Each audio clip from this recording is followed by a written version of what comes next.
Hey guys, tonight we begin with the surprisingly complex and utterly fascinating world of sharks. Those ancient predators who've been perfecting the art of survival for millions of years while we've been busy inventing civilization. While movies make them look like mindless killing machines, the truth is, a shark's daily existence is actually a masterclass in patience, strategy, and quiet competence that would put most of us to shame. So before you get comfortable, take a moment to like the video and subscribe, but only if you genuinely enjoy what I do here, and let me know in the comments where you're tuning in from and what time it is for you.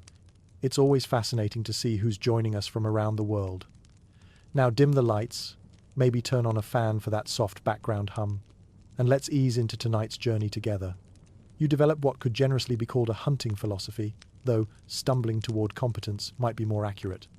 The ocean has provided you with an impressive set of tools: razor-sharp teeth, powerful jaws, sensors that can detect electrical fields, but using them effectively is like learning to play piano while riding a bicycle underwater, in the dark, while someone throws fish at you. Your breakthrough comes during what starts as a routine patrol of your expanding territory. A school of sardines moves through the area like a silver cloud with anxiety issues, their movements creating tiny pressure waves that tickle your lateral line sensors. Previous attempts at school hunting have ended with you surrounded by empty water and the lingering sense that you've missed something important, like showing up to a party after everyone has already gone home. This time, you try patience, a concept that doesn't come naturally to a creature whose brain is essentially a biological calculator programmed for bite first, ask questions never. Instead of charging in like an enthusiastic linebacker who's forgotten which sport he's playing, you position yourself below the school and wait. The sardines continue their nervous choreography above you, occasionally dipping lower as they chase smaller prey. Their movements have a rhythm to them, like a dance performed by creatures who are perpetually worried about being late for something important. You begin to recognize patterns: the way they bunch together when threatened, the way they spread out when feeding, the predictable moments when individuals drift away from the group's protective embrace. Waiting requires a different kind of energy than you're used to expending. Your muscles remain coiled but relaxed, ready to explode into motion but not burning fuel through constant tension. It's like being a loaded spring that's learned meditation, all potential energy and zen-like patience. The school drifts closer, following a current that carries the scent of plankton. Individual sardines begin to separate from the group, drawn by the promise of easier feeding in the quieter water near the coral. This is your moment, and you recognize it with the satisfaction of finally understanding a joke that everyone else got hours ago. When you finally move, it's with something approaching grace. Not perfect grace, you're still essentially a torpedo with commitment issues, but functional grace that gets results. Your approach is calculated rather than desperate, precise rather than hopeful. You catch 3 fish in one pass, which feels like winning the lottery while being struck by lightning in a good way. Swimming away with your prize, you experience something that might be pride, or might just be the relief of finally doing something right. Either way, it tastes like success, and leaves you with the confidence to attempt more complex hunting scenarios. The reef fish, meanwhile, have begun to take notice of your improving technique. Where once they treated you like a minor inconvenience, roughly equivalent to a persistent itch, they now show you the kind of wary respect usually reserved for tax auditors and dentists. This is progress, though you're not entirely sure it's the kind of progress you were hoping for. The reef's young shark population apparently operates on the same social dynamics as a high school cafeteria, complete with territorial disputes, posturing, and the occasional actual confrontation that everyone will talk about for weeks afterward. You discover this when you encounter another shark roughly your age and size, occupying what you've come to think of as your hunting ground. The other shark, let's call them your peer, though that suggests a level of mutual respect that doesn't exist yet, has apparently been using your favorite ambush spot during your absence. This is discovered when you arrive at the spot to find it still warm with recent occupation, like finding someone else's coffee cup on your desk and realizing they've been sitting in your chair while you were in the bathroom. What follows is a standoff that would be hilarious if it weren't so serious in shark terms. You both hover at opposite ends of the disputed territory, occasionally swimming closer in what might be threatening gestures if either of you knew how to be properly threatening. Instead, it resembles 2 teenagers trying to look tough while simultaneously hoping the other person will back down first. The confrontation involves a lot of parallel swimming, some aggressive fin displays that probably look more impressive to you than to any observers, and what can only be described as aquatic side-eye. Neither of you wants to escalate to actual violence, partly from caution, partly because you're both still figuring out how violence works, and partly because fighting is exhausting and you both have better things to do with your energy. Your rival demonstrates their hunting prowess by catching a fish with what appears to be effortless competence. This is clearly meant to be intimidating, though the effect is somewhat diminished when they subsequently miss 3 easy targets in a row while you're watching.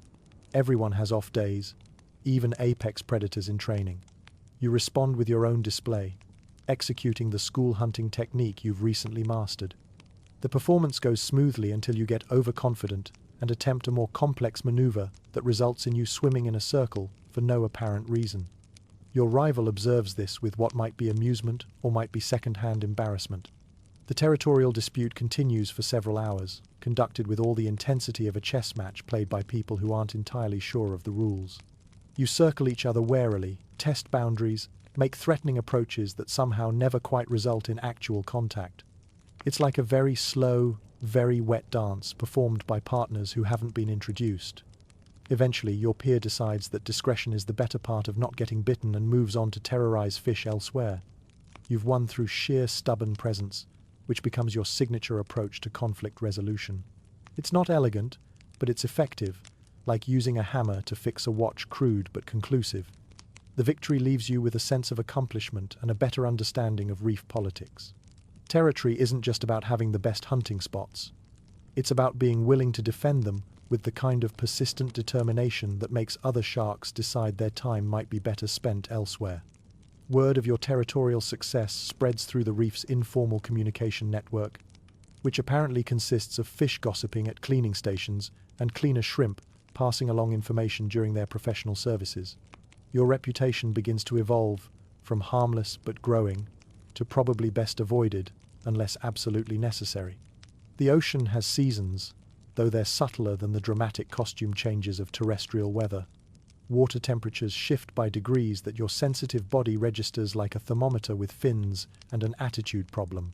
Currents change direction, bringing different nutrients and prey species through your territory like an underwater conveyor belt of dining opportunities. During the warmer months, the reef becomes a bustling metropolis of marine life. Fish populations explode in the abundance of plankton blooms, creating a target-rich environment that makes hunting feel almost too easy. You grow fat and confident, developing the swagger of a predator who rarely misses meals and occasionally has to loosen his metaphorical belt. The water teems with activity during these productive months.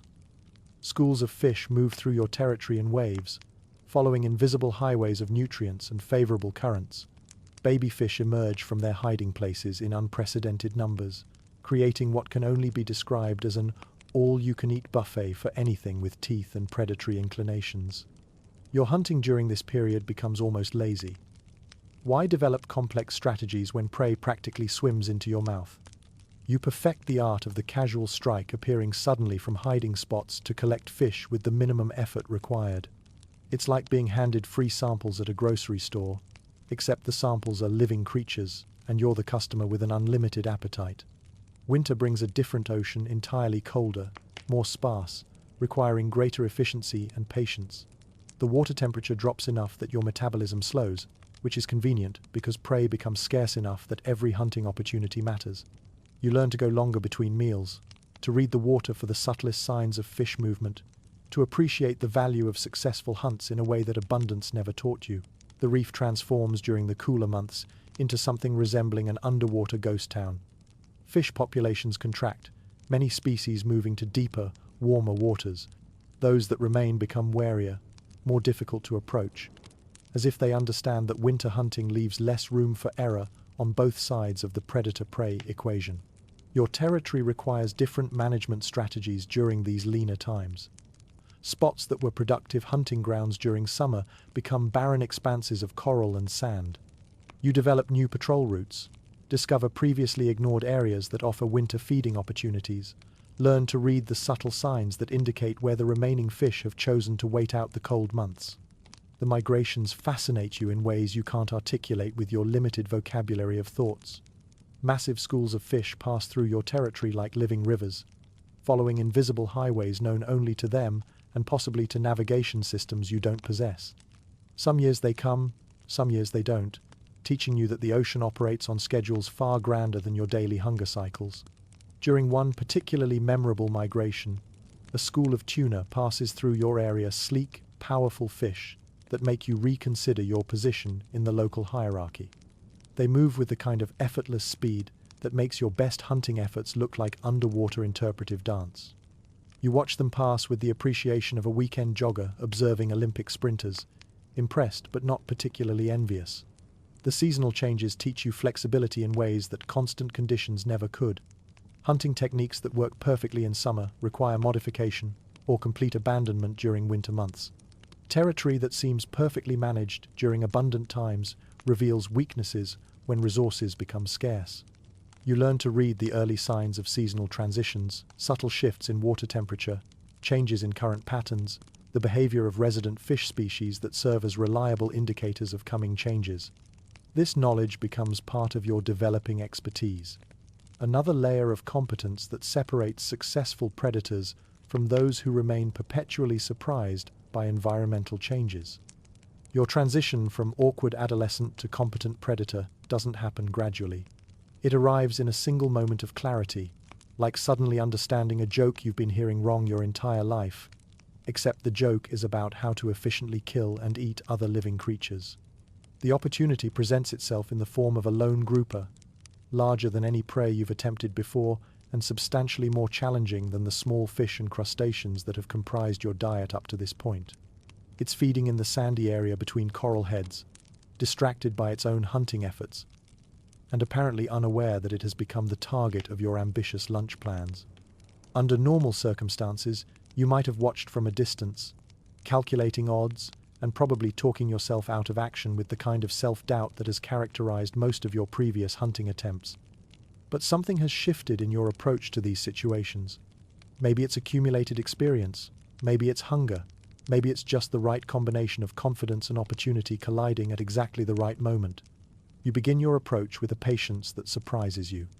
Previous hunts have been characterized by either impulsive rushing or hesitant hovering, neither of which has proven particularly effective.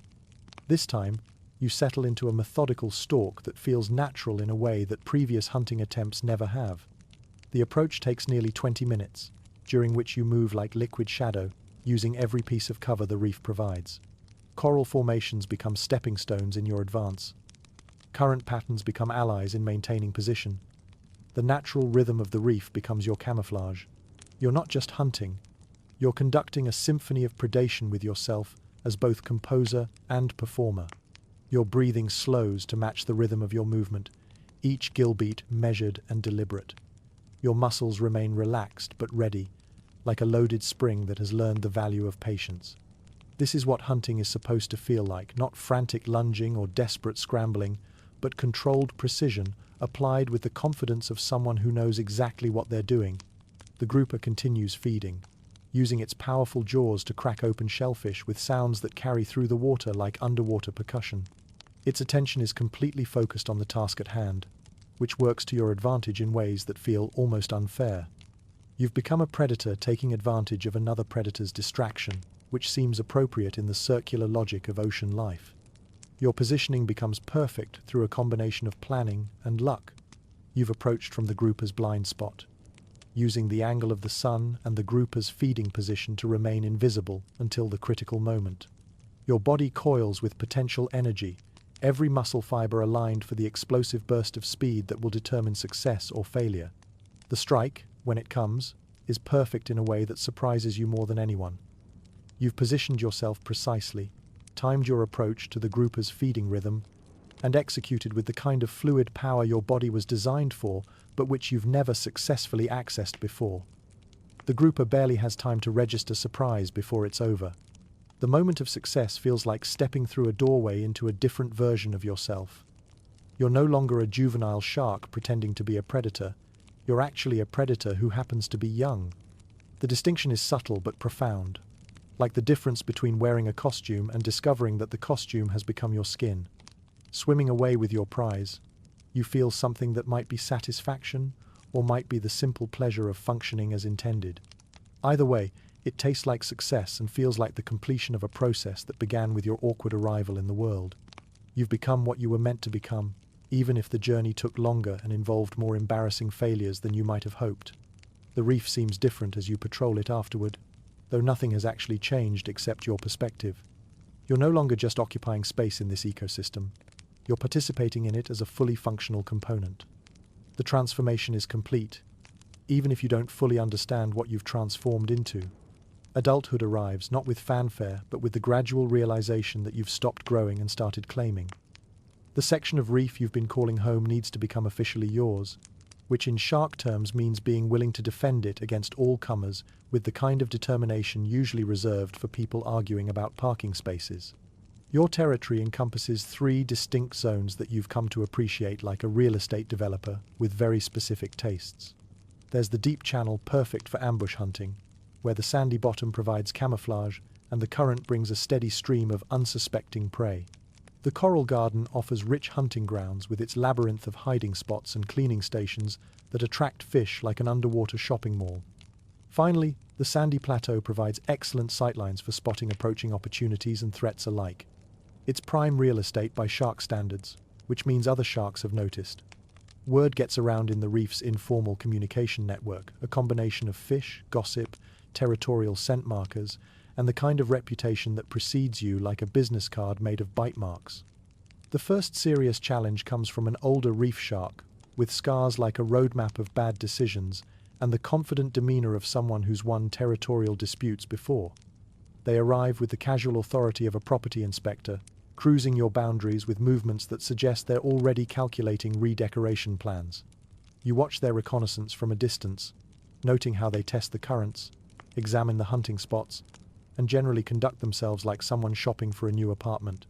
There's something almost insulting about their thoroughness, as if they're evaluating whether your life's work meets their standards. The older shark's approach is methodical and professional.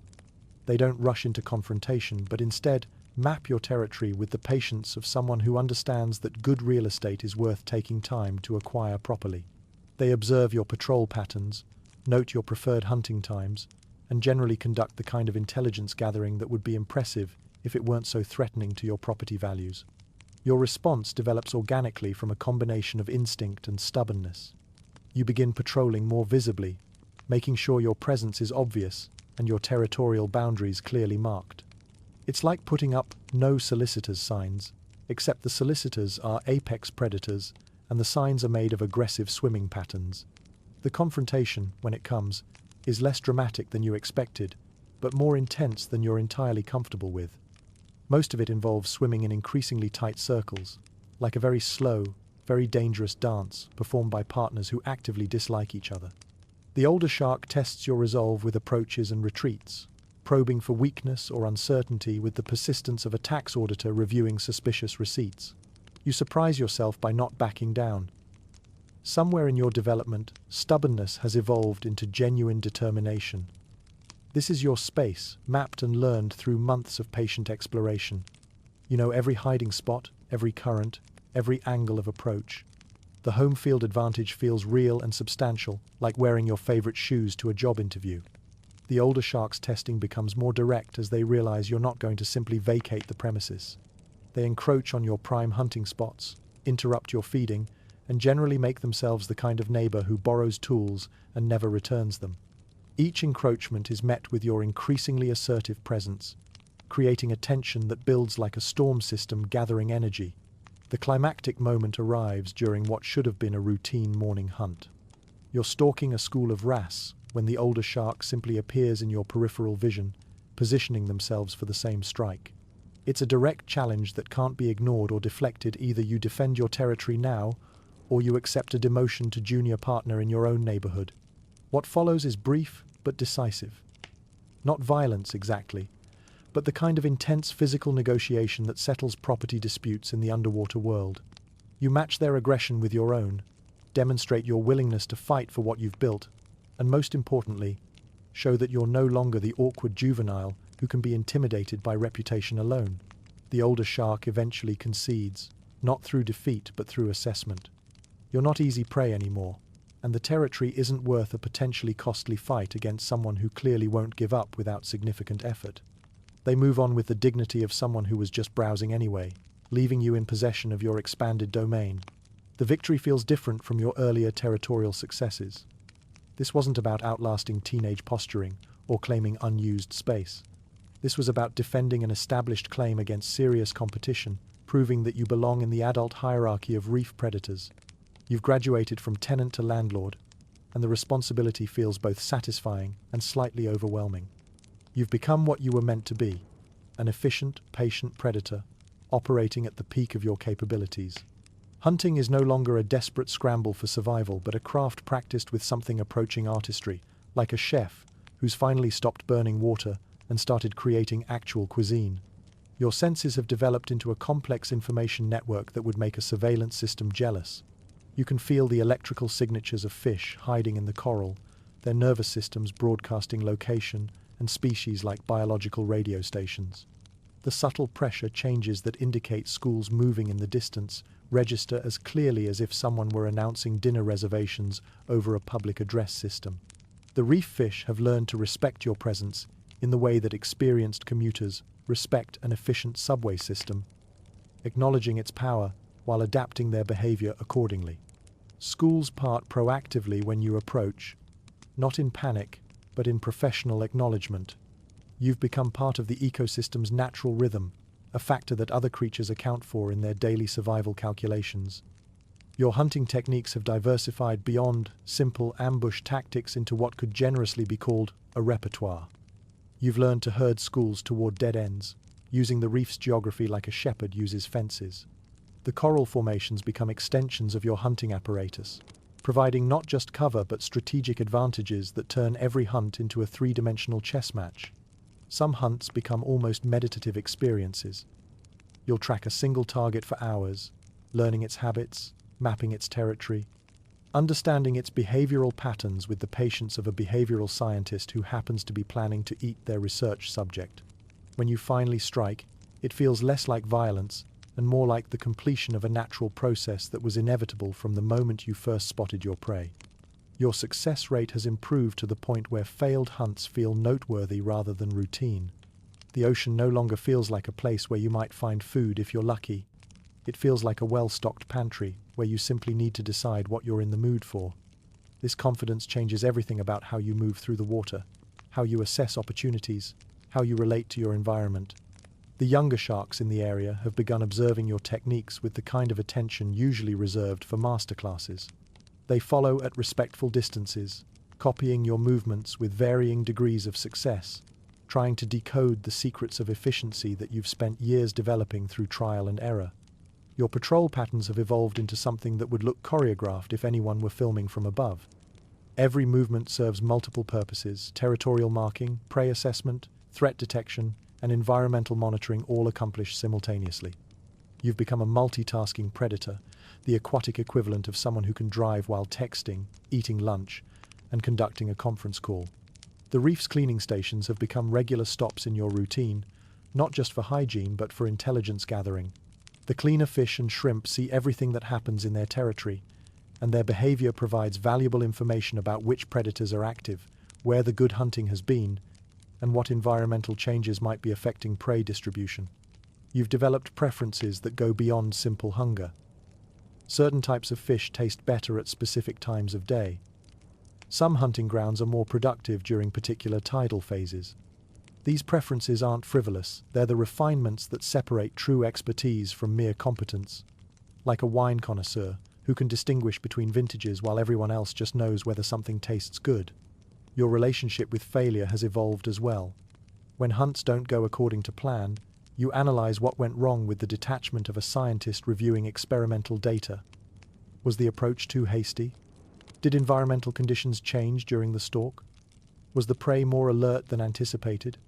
Each failure becomes education rather than frustration. The territory you've claimed now feels like an extension of your body, every current and contour as familiar as your own fins.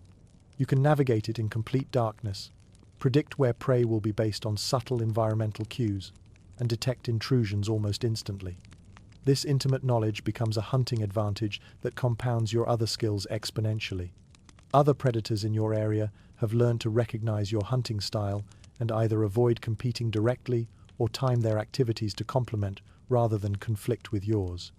The reef has developed an informal schedule of predatory activity, with different hunters active at different times and in different zones.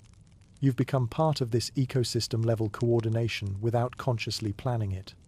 Your strikes have become precise enough that you rarely waste energy on unnecessary violence. Fish die quickly and cleanly, with minimal struggle and maximum efficiency. This isn't mercy, it's craftsmanship applied to the ancient art of killing for food. The difference between amateur and professional predation is measured in wasted motion and unnecessary suffering.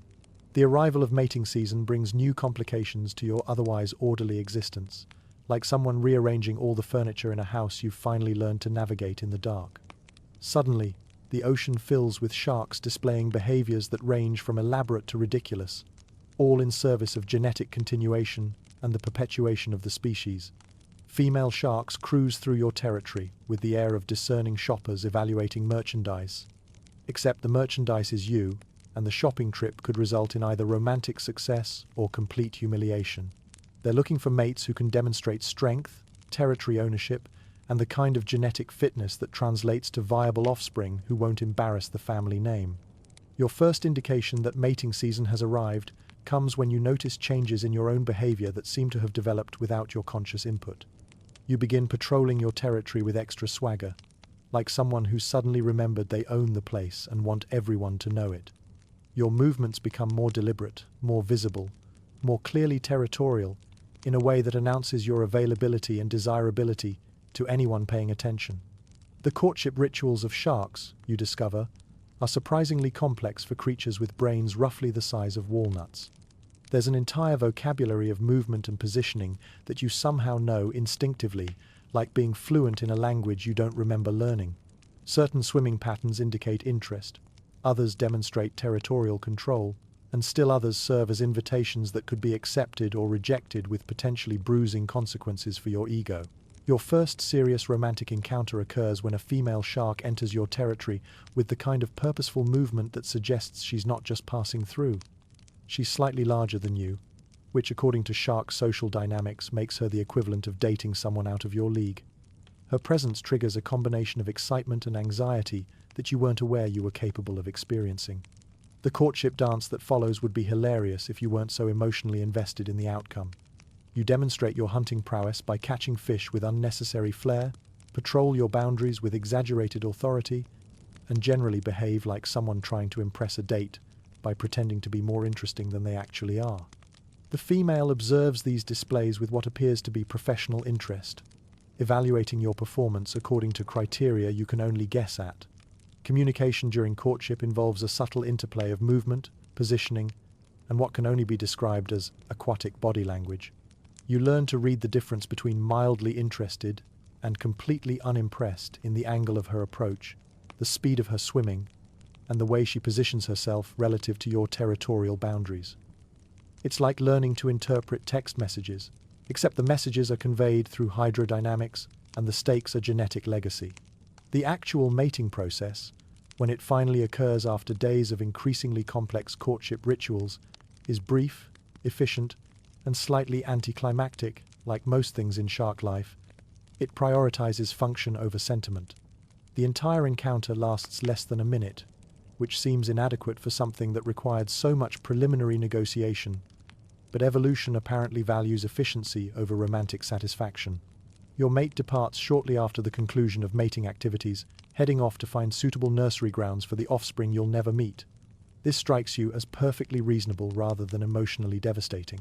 Shark parenting involves strategic absence, giving the next generation the space to develop their own survival skills without interference from parents who might accidentally eat them during moments of absent-minded hunger. The departure leaves you with mixed feelings that you lack the emotional vocabulary to fully process. There's satisfaction in having successfully completed the reproductive process, mild disappointment that the entire experience wasn't more memorable, and a vague sense of accomplishment that feels similar to finishing a difficult home improvement project. Other mating opportunities present themselves throughout the season, each following similar patterns but with variations that keep the experience from becoming completely routine. Some females are more selective, requiring more elaborate displays of territorial control and genetic fitness. Others seem primarily interested in efficiency, conducting their evaluation with the brisk professionalism of job interviews. You develop preferences and techniques for courtship just as you did for hunting, learning to read the signs that indicate genuine interest versus polite rejection. Some approaches work better with certain types of females, while others require completely different strategies. The art of shark romance, it turns out, is almost as complex as the art of predation, and considerably more emotionally fraught. The end of mating season brings a return to normal territorial routines, but with the added satisfaction of having successfully participated in the continuation of your species. Your offspring, wherever they may be developing, carry your genetic contribution to the future of sharks. This legacy feels more substantial than your territorial achievements, though considerably more abstract and harder to patrol. They arrive in your territory like nothing you've encountered before: large, clumsy creatures encased in artificial skins, breathing from metal tanks, moving through the water with the grace of shopping carts with anxiety disorders. Their presence triggers a combination of curiosity and confusion that you haven't experienced since your earliest days of trying to understand the reef's social hierarchy. Your first encounter happens during a routine patrol of your coral garden, when you spot them hovering over your favorite hunting grounds like tourists taking photographs of someone's backyard. They're pointing strange objects at fish and making bubbling sounds that might be communication or might be some form of respiratory distress. When they notice you approaching, they begin exhibiting behavior that seems to indicate excitement rather than the fear or aggression you've come to expect from most creatures. This is puzzling on multiple levels. Most creatures in the ocean either want to eat you, avoid being eaten by you, or ignore you entirely, depending on their size and confidence levels. These beings seem to want to observe you, which is unprecedented in your experience and possibly unprecedented in the history of shark-creature interactions. Their interest appears to be purely observational, like scientists studying a particularly interesting specimen that they have no intention of consuming. You approach cautiously, more curious than threatening, moving with the deliberate slowness you'd use when investigating a potentially dangerous but fascinating new addition to your territory. They remain motionless, except for continued pointing of their strange objects, which you interpret as non-aggressive behavior based on their body language and the absence of any attempts to flee or establish dominance. One of them extends a finned appendage in what might be a greeting gesture, though it could also be some form of territorial display you're unfamiliar with. You circle them slowly, processing this unprecedented social interaction while trying to categorize them according to your existing understanding of ocean life. They're clearly predators of some kind: the forward-facing eyes, the purposeful movement, the complex tools, but they seem to hunt with their strange objects rather than teeth. They follow you for a while, maintaining a respectful distance that suggests they understand personal space, even if they don't understand much else about proper reef etiquette. Their movement through the water is laboriously inefficient, requiring constant adjustment and what appears to be conscious effort to maintain depth and direction. Watching them swim is like watching someone try to run while wearing shoes made of lead. When you hunt, they observe with what seems like professional interest, hovering at the edge of your striking range and recording your techniques with their mysterious devices. Their attention is flattering in a way you hadn't expected, like having your work appreciated by critics whose opinion somehow matters despite their obvious inability to perform the same tasks themselves. During one hunt, you execute a particularly complex maneuver involving a school of parrotfish, a coral overhang, and timing that required 20 minutes of patient positioning. The humans follow the entire sequence, their excitement evident in increased bubbling and more vigorous pointing of their recording devices. When you successfully capture 3 fish in a single strike, they actually seem to celebrate, which feels oddly validating. Their presence changes the behavior of other reef creatures in interesting ways. Fish that would normally flee from any large predator seem less afraid of the humans, possibly because they've learned that these strange visitors don't actually hunt anything larger than plankton. The humans' arrival often triggers a feeding frenzy among smaller fish, who take advantage of the distraction to feed more boldly than usual. You begin to appreciate their visits as environmental enrichment, like having interesting guests who bring news from other parts of the ocean. They arrive from the surface world with different scents clinging to their artificial skins, carrying chemical traces of places and experiences completely outside your realm of understanding. Their presence connects your territory to a larger world you'd never considered before. Over time, you develop a routine around their visits. They tend to arrive at predictable times and follow similar patterns of exploration, making them as much a part of your territory's regular activity as the cleaning stations or the migration routes of various fish species. You adjust your patrol schedule to accommodate their presence, sometimes even timing your hunts to coincide with their observation sessions. The relationship becomes oddly symbiotic. You provide them with entertainment and presumably scientific data, while they offer you a break from the routine of normal territorial life. Their visits mark time in a way that seasons and tides don't quite manage, creating memorable events that stand out from the general flow of predatory existence. Some of your encounters with them become almost social, involving extended periods of mutual observation where you study each other with the kind of scientific curiosity that transcends species boundaries. They seem as fascinated by your behavior as you are by theirs, creating a kind of cross-species research project that benefits everyone involved. When they eventually ascend toward the surface, leaving trails of bubbles like underwater contrails, you're left to contemplate these strange encounters. They're clearly intelligent, social creatures with complex technology and purposes you can't fathom, but they seem to exist in a completely different relationship with the ocean than anything else you've encountered. They visit the reef like tourists rather than residents, observers rather than participants in the endless cycle of hunting and being hunted that defines your world. Their existence implies a vast realm of experience and activity happening above the surface that you'd never considered before. The ocean, it turns out, might be just one part of a much larger world, and these strange visitors are emissaries from that other realm, bringing news of possibilities that extend far beyond the boundaries of your carefully maintained territory. Middle age settles over you like a well-fitting wetsuit that you've finally broken in properly. Your territory is secure, your hunting techniques refined to the point of unconscious competence, and your position in the reef's hierarchy established with the kind of certainty that comes from years of consistent performance. Life develops a rhythm that's both satisfying and predictable, like a favorite song that you never get tired of hearing.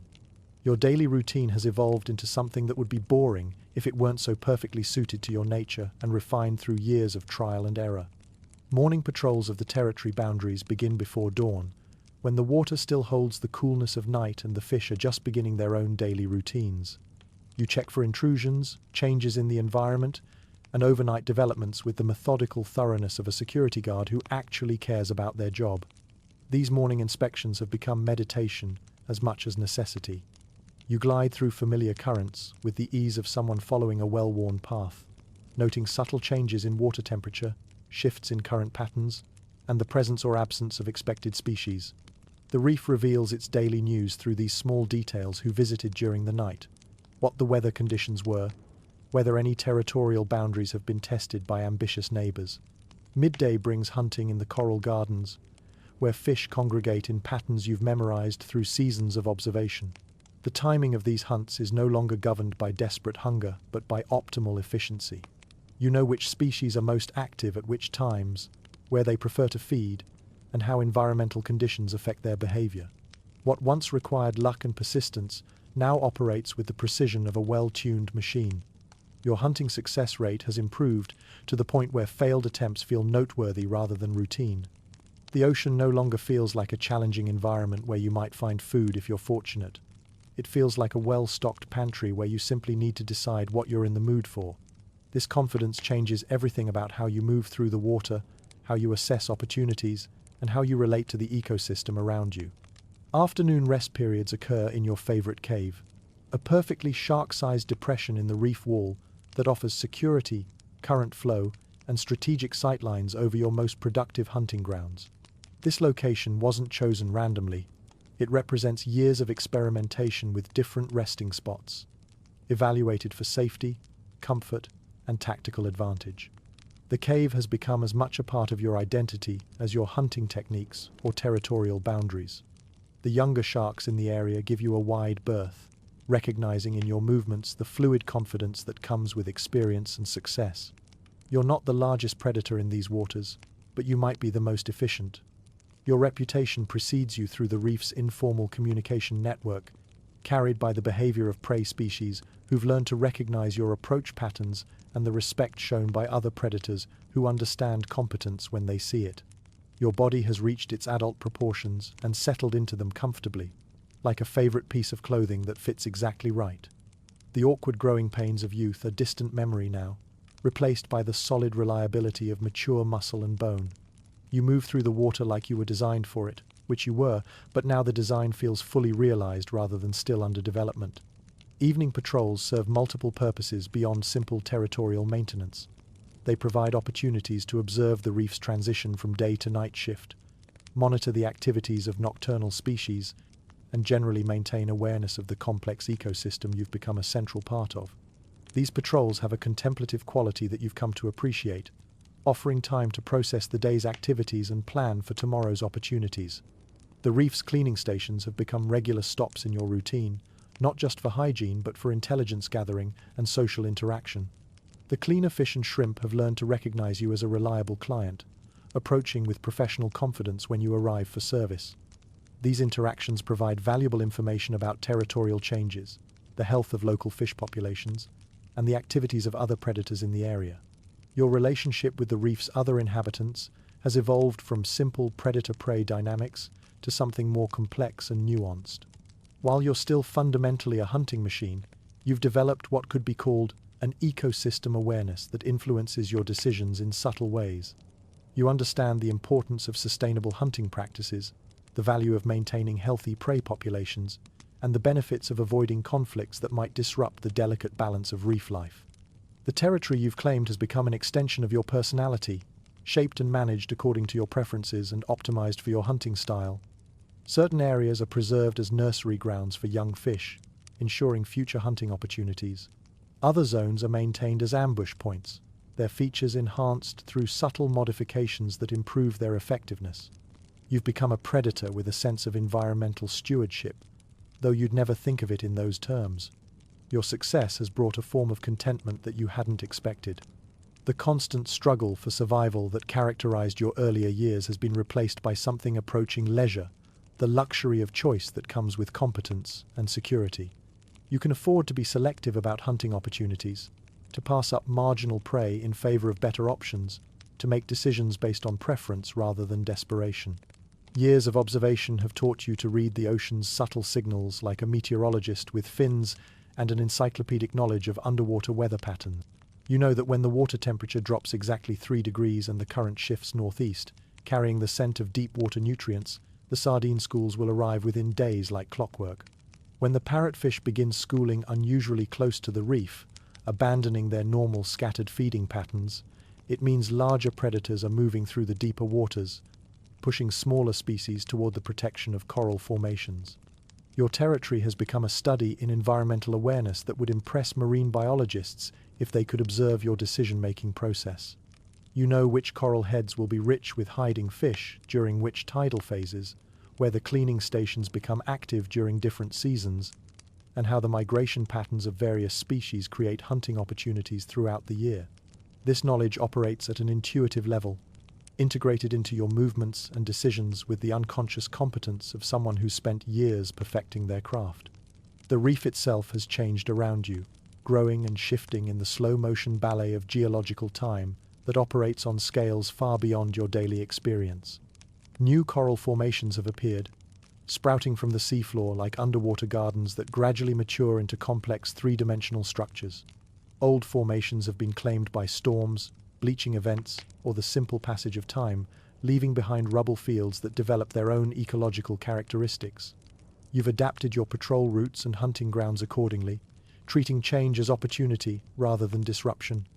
Areas that were once prime hunting territory might become less productive over time, but other zones develop new potential as environmental conditions shift. Your flexibility in responding to these changes has become one of your greatest assets, allowing you to maintain consistent success even as the reef evolves around you. The seasonal cycles that once seemed mysterious and unpredictable now feel like familiar rhythms that you can anticipate and prepare for. Spring brings warming waters and explosive growth in plankton populations, which triggers feeding frenzies throughout the food chain. Fish populations swell, creating abundant hunting opportunities but also increased competition from other predators who arrive to take advantage of the seasonal bounty. Summer establishes patterns of abundance and predictability that make hunting almost routine.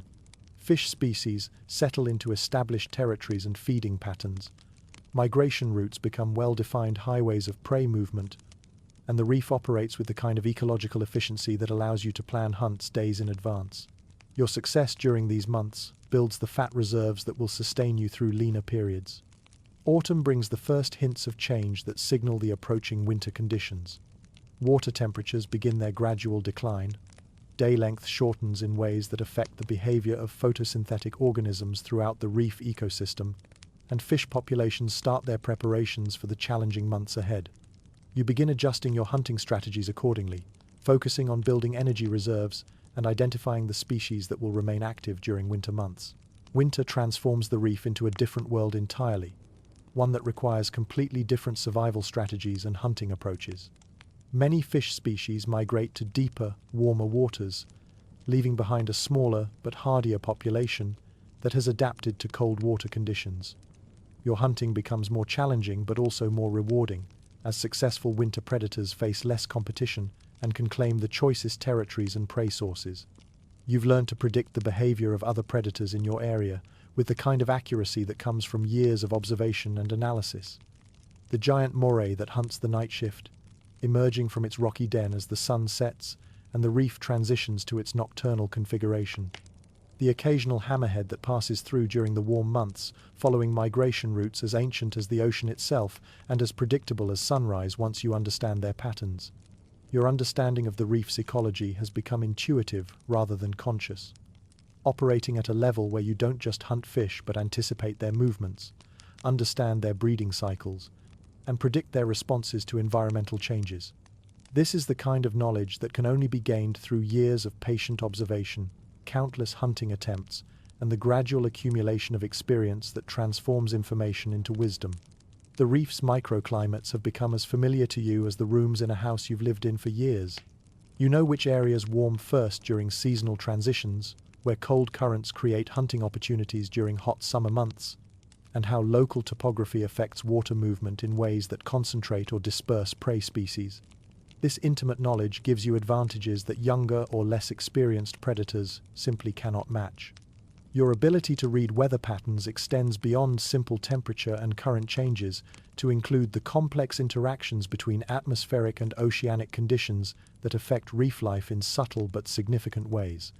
Storm systems approaching from hundreds of miles away announce themselves through barely perceptible changes in water pressure and wave patterns that you've learned to interpret like a barometer with fins. The chemical signatures that different species leave in the water have become a readable language that provides information about population health, breeding status, stress levels, and territorial boundaries. You can taste the presence of competing predators hours after they've passed through your territory, detect the pheromone trails that indicate spawning activities among your prey species, and sense the subtle chemical changes that accompany environmental disturbances. Occasionally, younger sharks venture into your territory, not challenging your ownership, which would be foolish, but seeking the kind of guidance that only comes from observing experienced predators in action. You find yourself in the unexpected role of unintentional mentor, a position that brings both satisfaction and mild annoyance, depending on your mood and the competence level of your uninvited students. Your teaching method, if it can be called that, involves simply going about your business while allowing the youngsters to observe from a respectful distance. There are no formal lessons, no deliberate demonstrations, and certainly no patient explanations of technique or strategy. You hunt, patrol, and rest according to your established patterns, and they learn by watching, assuming they're smart enough to understand what they're seeing and dedicated enough to pay attention for extended periods. One persistent juvenile follows you for nearly a week, maintaining a respectful distance while copying your movements with the dedication of a mirror with commitment issues. Initially, this attention feels annoying, like having a younger sibling tag along during important adult business. The juvenile's movements are awkward approximations of your refined techniques, and their presence occasionally disrupts hunting opportunities when their enthusiasm overcomes their discretion. However, you gradually become indifferent to their presence, as it becomes clear they're not interfering with your activities in any meaningful way. If they want to learn efficiency by observing efficiency in action, that's their choice and their time investment. You're not responsible for their education, but you're not particularly bothered by providing an example of competent predatory behavior. The breakthrough comes during a complex hunt involving a school of snappers feeding in the current between two coral heads. The juvenile watches as you position yourself down current from the school, reading the water flow and the fish's feeding patterns with the kind of patience that only comes from years of experience. You wait for nearly 30 minutes, allowing the snappers to settle into a comfortable rhythm that makes them predictable rather than simply available. When you finally execute the strike, it's a masterpiece of timing and positioning that captures 3 fish in a single pass while barely disturbing the rest of the school. The juvenile observes the entire sequence with what appears to be intense concentration, though whether they understand the underlying principles remains to be seen. Success in hunting isn't just about the final strike, it's about the preparation, patience, and environmental awareness that make the strike possible. Later, you observe the juvenile attempting the same technique on a different school of fish. The execution is imperfect, too much movement during the approach phase, slightly mistimed strike, insufficient patience during the setup, but the understanding is clearly there. They've grasped the principle even if the practice needs considerable work. This recognition of fundamental concepts in an imperfect performance indicates genuine learning rather than simple mimicry. Over the following days, you notice improvements in the juvenile's hunting approach that suggest they're processing and integrating the lessons from observation. Their movements become more economical, their positioning more strategic, their timing more patient. They're developing their own style while incorporating elements of your technique, which is exactly how learning should work in the predatory world. Other young sharks begin appearing in your territory with increasing frequency, apparently drawn by reports of educational opportunities or simply attracted to the reputation of a successful hunting ground. Your territory becomes an informal academy for developing predators, though you maintain strict rules about interference with your activities and respect for territorial boundaries. The teaching dynamic that develops is entirely one-sided in terms of formal instruction, but you find yourself occasionally making small adjustments to your routine that accommodate observation opportunities. During particularly complex hunts, you might position yourself in ways that provide better sightlines for watching students.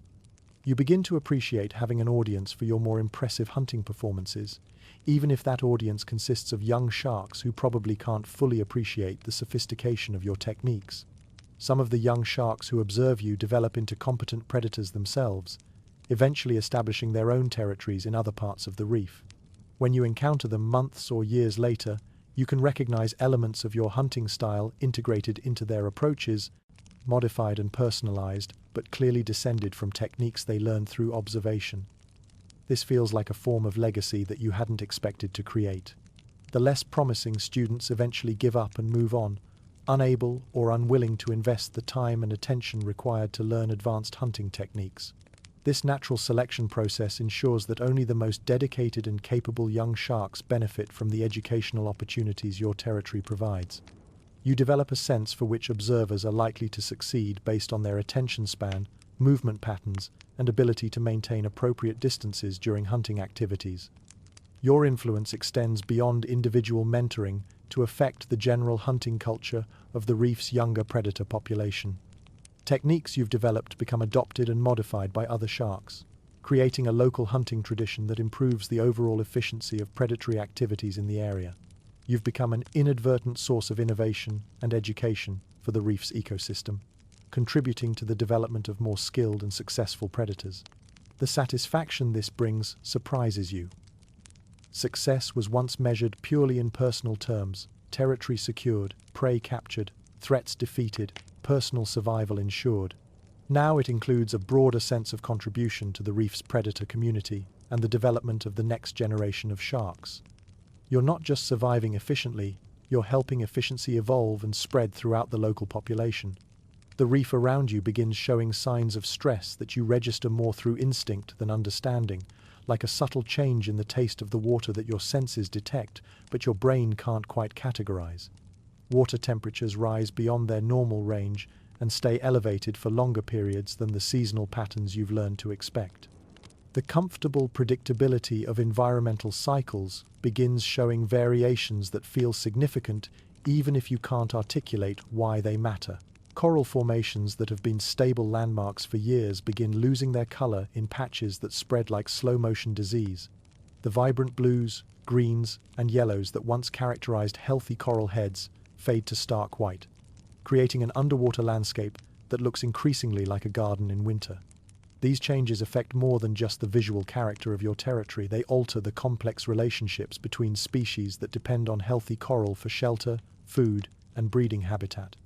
Fish populations shift in response to these changes in ways that require constant adjustment to your hunting strategies and territorial management.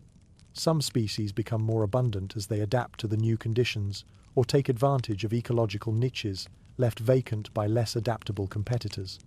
Others disappear entirely, either migrating to more suitable habitats or failing to survive the environmental changes that have transformed their world. Your hunting grounds require constant re-evaluation as prey patterns evolve in response to changing conditions. Techniques that worked efficiently for years suddenly produce diminishing returns as target species alter their behavior, change their preferred habitats, or simply become less available. What once felt like a perfectly optimized hunting system now requires frequent modifications and entirely new approaches. You adapt because adaptation is what successful predators do, but the process feels different from the normal adjustments you've made to seasonal changes or territorial shifts. These changes seem more fundamental and less predictable, requiring flexibility that goes beyond your previous experience. The reef is becoming a different ecosystem, and you're learning to function effectively in this new environment while it continues evolving around you. When the coral gardens become less productive hunting grounds, you expand your range to include rocky areas you'd previously ignored or considered marginal territory. These areas present different challenges and opportunities, requiring modified hunting techniques and new understanding of prey behavior in unfamiliar habitats. What was once peripheral territory becomes central to your hunting success, as traditional areas become less reliable. The transition forces you to develop skills and knowledge that extend beyond your previous specialization. Rocky bottom hunting requires different approach strategies than coral reef hunting. Fish behavior in open sandy areas follows different patterns than in the complex three-dimensional environment of healthy coral formations. You become a more versatile predator by necessity, expanding your capabilities to match the expanding challenges of a changing environment. When familiar prey becomes scarce, you develop techniques for catching species you'd once considered too small, too difficult, or too energy-intensive to bother with. Your hunting efficiency adapts to include targets that would have been ignored during times of abundance. This isn't just about survival, it's about maintaining optimal nutrition and energy reserves while working with whatever resources the changing environment provides. The changes bring new opportunities along with challenges, though recognizing and exploiting these opportunities requires the kind of flexibility that comes from years of successful adaptation.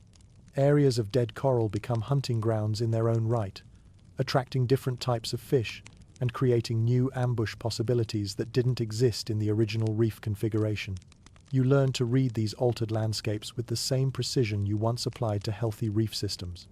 Other predators in the area respond to environmental changes with varying degrees of success, creating a natural experiment in adaptation that you observe with professional interest.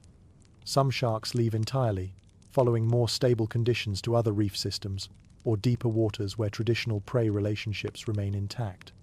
Others, like you, dig in and adapt, treating environmental change as just another variable in the complex equation of survival and success. Your flexibility becomes a significant advantage in this changing environment. Younger sharks, locked into recently learned patterns and lacking experience with major environmental shifts, struggle more with adaptation to new conditions. Older sharks, set in decades-old routines and less capable of developing new techniques, find change more difficult to navigate. Your middle-aged pragmatism and accumulated experience serve you well in managing transitions that challenge both inexperience and inflexibility. The reef's cleaning stations adapt to changing conditions by relocating to areas where healthy coral can still support the symbiotic relationships that make their services possible. You adjust your grooming routine accordingly, following these mobile service centers and learning to appreciate the intelligence and adaptability of the smaller species that provide cleaning services. Their success in adapting to change provides lessons that apply to your own adaptation strategies. Fish species that thrive in the new conditions become the focus of modified hunting strategies that take advantage of their increased abundance and changed behavior patterns. What appears to be ecological disaster from one perspective becomes economic opportunity from another, as successful adaptation opens access to resources that weren't previously available or weren't previously worth pursuing. Your territory management evolves to include areas that were once outside your normal range, but become valuable as traditional hunting grounds decline in productivity. This expansion requires negotiation with other predators and establishment of new territorial boundaries, but the investment proves worthwhile, as diversification provides insurance against further environmental changes that might affect any single habitat type. The experience of successfully adapting to major environmental change builds confidence in your ability to handle future challenges that might arise. You've proven to yourself that flexibility and persistence can overcome disruptions that seem overwhelming initially. This psychological resilience becomes as valuable as the practical skills you've developed for hunting in altered environments. Your understanding of the reef ecosystem deepens through the process of adaptation, as changing conditions reveal relationships and dependencies that weren't obvious during stable periods. You develop appreciation for the complexity and interconnectedness of the system you're part of, recognizing that your own success depends on the health and adaptability of countless other species that form the foundation of the reef's productivity. Age arrives not as a dramatic event, but as a series of small adjustments that accumulate over time like sediment settling on the ocean floor. Your morning patrols take slightly longer as you pause more frequently to rest, not from exhaustion but from the simple recognition that efficiency now includes energy conservation as a primary variable. The explosive bursts of speed that once characterized your hunting become more calculated, more economical. You're not weak, you're efficient in new ways that younger sharks wouldn't understand until they reach this stage themselves. Your territory, once patrolled with military precision and the kind of territorial intensity that brooked no compromise, now receives a more relaxed style of supervision. You know these waters so intimately that subtle changes register automatically, like a homeowner who can detect the smallest disruption in familiar surroundings. A displaced rock, an unusual current pattern, the absence of fish where they should be. These details filter through your consciousness without requiring the active attention that once consumed so much of your mental energy. Younger sharks no longer challenge your territorial boundaries with the frequency they once did, but the reasons have shifted in ways that reflect your evolving reputation. Where once your dominance was built on strength and aggressive defense, now it rests on competence and the kind of unpredictability that comes with decades of experience. You've become the reef equivalent of a grumpy old timer who might surprise challengers with either wisdom or violence, and most potential intruders prefer not to find out which response they'll encounter. Your hunting style evolves toward maximum efficiency with minimum effort, like a master craftsman who's learned that the best work often requires the least apparent exertion. Why chase fish when you can position yourself in their path and let them come to you? Why patrol constantly when you can establish patterns that make any intrusion immediately obvious? Age has taught you that energy conservation is its own form of intelligence, and intelligence applied properly can often accomplish more than raw physical power. The reef continues changing around you at its own geological pace, but now you view these changes with the patience of someone who has seen cycles complete themselves multiple times. What seems like disaster to younger predators registers to you as variation within acceptable parameters. You've weathered environmental shifts before, adapted to new conditions, and learned that most changes that seem catastrophic initially turn out to be manageable with the right approach and sufficient patience. Your body shows the accumulated wear of decades in the ocean, but it still functions with the precision of a well-maintained machine that's been properly cared for throughout its operational life. Scars tell stories of successful encounters rather than failures, and your movements retain the fluid efficiency that younger sharks still try to emulate, even if they lack the experience to understand the principles underlying your techniques. Your territory has evolved from a simple hunting ground into something approaching an art installation, though you'd never think of it in those terms. Every rock, every coral formation, every current pattern has been optimized through years of careful adjustment and environmental management. New arrivals to the reef often assume this perfection occurred naturally, not realizing they're observing decades of subtle curation by a predator who understands ecosystem management better than most marine biologists. You've developed what could be called a management philosophy for your domain, though it's more intuitive than theoretical. Rather than maximizing immediate hunting returns at the expense of long-term sustainability, you now balance short-term needs against the health of the overall system that supports your continued success. Overfishing certain areas gets rotated with periods of conservation that allow prey populations to recover and maintain themselves. The cleaner fish in your territory have learned to recognize you as a regular client, approaching with the kind of professional confidence that comes from years of successful service relationships. They know that you'll remain motionless during their grooming activities and won't suddenly decide they look tasty, an arrangement that benefits everyone involved and demonstrates the kind of ecosystem integration that only develops with maturity and long-term thinking. Your presence has become stabilizing for the reef community in ways that extend beyond simple predation. Smaller predators understand that your territory offers predictable dangers rather than chaotic ones, allowing them to plan their activities around known risks rather than constant uncertainty. Prey species have learned your hunting patterns well enough to coexist efficiently, creating a balance that maximizes survival for everyone while still providing you with adequate nutrition. You've begun making decisions that prioritize the reef's overall health over immediate personal benefit, though this shift happened so gradually that you barely noticed it occurring. This might be wisdom, or it might be the luxury of secure success allowing for broader perspectives and longer-term thinking. Either way, it works effectively and contributes to the stability that makes your territory attractive to the diverse species that now call it home. The younger sharks who observe you now seem puzzled by your approach to territorial management.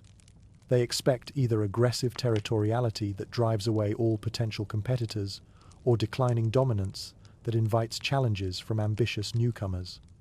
Your complex balance of authority and restraint doesn't fit their understanding of how successful predators should behave, but you don't feel obligated to enlighten them about strategies they'll need to discover through their own experience. Your role as inadvertent mentor deepens as your reputation for competence spreads through the reef's informal communication networks like good news traveling through a small town. Young sharks arrive not just to observe your techniques but to test themselves against the standards you've established through decades of successful predation. You've become a benchmark rather than a competitor, a living example of what peak performance looks like when sustained over an entire career. The dynamics of these interactions have evolved beyond simple observation and imitation. Younger sharks now approach with specific challenges they've encountered, complex hunting scenarios they've struggled with, territorial disputes they can't resolve, environmental changes they don't understand how to adapt to. You respond not with direct teaching, which isn't your style anyway, but with demonstrations of approach and methodology that illustrate principles rather than prescribing solutions. One persistent youngster presents you with the problem of hunting in the new dead coral zones that have appeared as environmental conditions continue changing. Rather than explaining your techniques through some impossible form of underwater lecture, you simply hunt in those areas while they observe from a respectful distance. The lesson isn't in the specific movements, but in the underlying philosophy. Adapt the method to the environment rather than demanding that the environment conform to familiar approaches. Your influence extends beyond individual mentoring to affect the broader hunting culture of the reef's predator community. The techniques you've developed over years of experimentation become adopted and modified by other sharks, creating local traditions of efficiency that spread throughout the area. Your territorial management strategies get copied and adapted to different environments, improving the overall success rate of predatory activities in the region. The satisfaction this brings surprises you with its depth and complexity. Success was once measured purely in personal terms: territory secured, prey captured, threats defeated, individual survival ensured. Now it includes a broader sense of contribution to the reef's predator community and the development of more effective hunting strategies that benefit multiple generations of sharks. Your teaching style, if it can be called that, remains fundamentally unchanged. Demonstrate excellence and let others draw their own conclusions about how to achieve similar results. This approach filters out the less dedicated students while providing maximum learning opportunities for those willing to invest the time and attention required to understand advanced predatory techniques. Swimming through your territory in the golden light of late afternoon, when the water takes on that warm honey color that makes everything look peaceful and eternal, you reflect on the journey from that first awkward emergence into consciousness, to this moment of established mastery. The reef has changed, you have changed, but the fundamental rhythms of predator life continue with the same reliable patterns that have operated for millions of years. Your body, while showing the accumulated wear of decades in the ocean, still functions with the precision of a well-maintained instrument that's been properly cared for throughout its service life. You're not the fastest shark in these waters anymore, or the largest, or the most aggressive, but you might be the most complete. Every movement reflects accumulated knowledge, every decision draws on years of refined judgment, and every hunt demonstrates the kind of efficiency that only comes from decades of practice and adaptation. The new generation of sharks exploring the reef reminds you of your own early awkwardness. Though memory has a way of editing the most embarrassing details, and you probably remember yourself as having been far more competent than these current youngsters appear to be, they make the same mistakes you made, learn the same lessons you learned, and develop the same gradual confidence that carried you from clumsy juvenile to accomplished adult predator. Some changes in the reef environment concern you more than others. Temperature fluctuations that exceed normal ranges, coral die-offs that seem more extensive than previous cycles, shifting prey populations that suggest larger ecological disruptions. But these register as challenges to adapt to rather than crises to flee from, because you've weathered environmental changes before and learned that the ocean has always been unpredictable in ways that require flexibility rather than resistance. Your legacy, such as it is, lives in multiple forms that extend beyond your individual existence. The hunting techniques that other sharks have adopted and modified, the territorial management strategies that have become standard practice among local predators, the general approach to reef living that prioritizes long-term sustainability over short-term exploitation.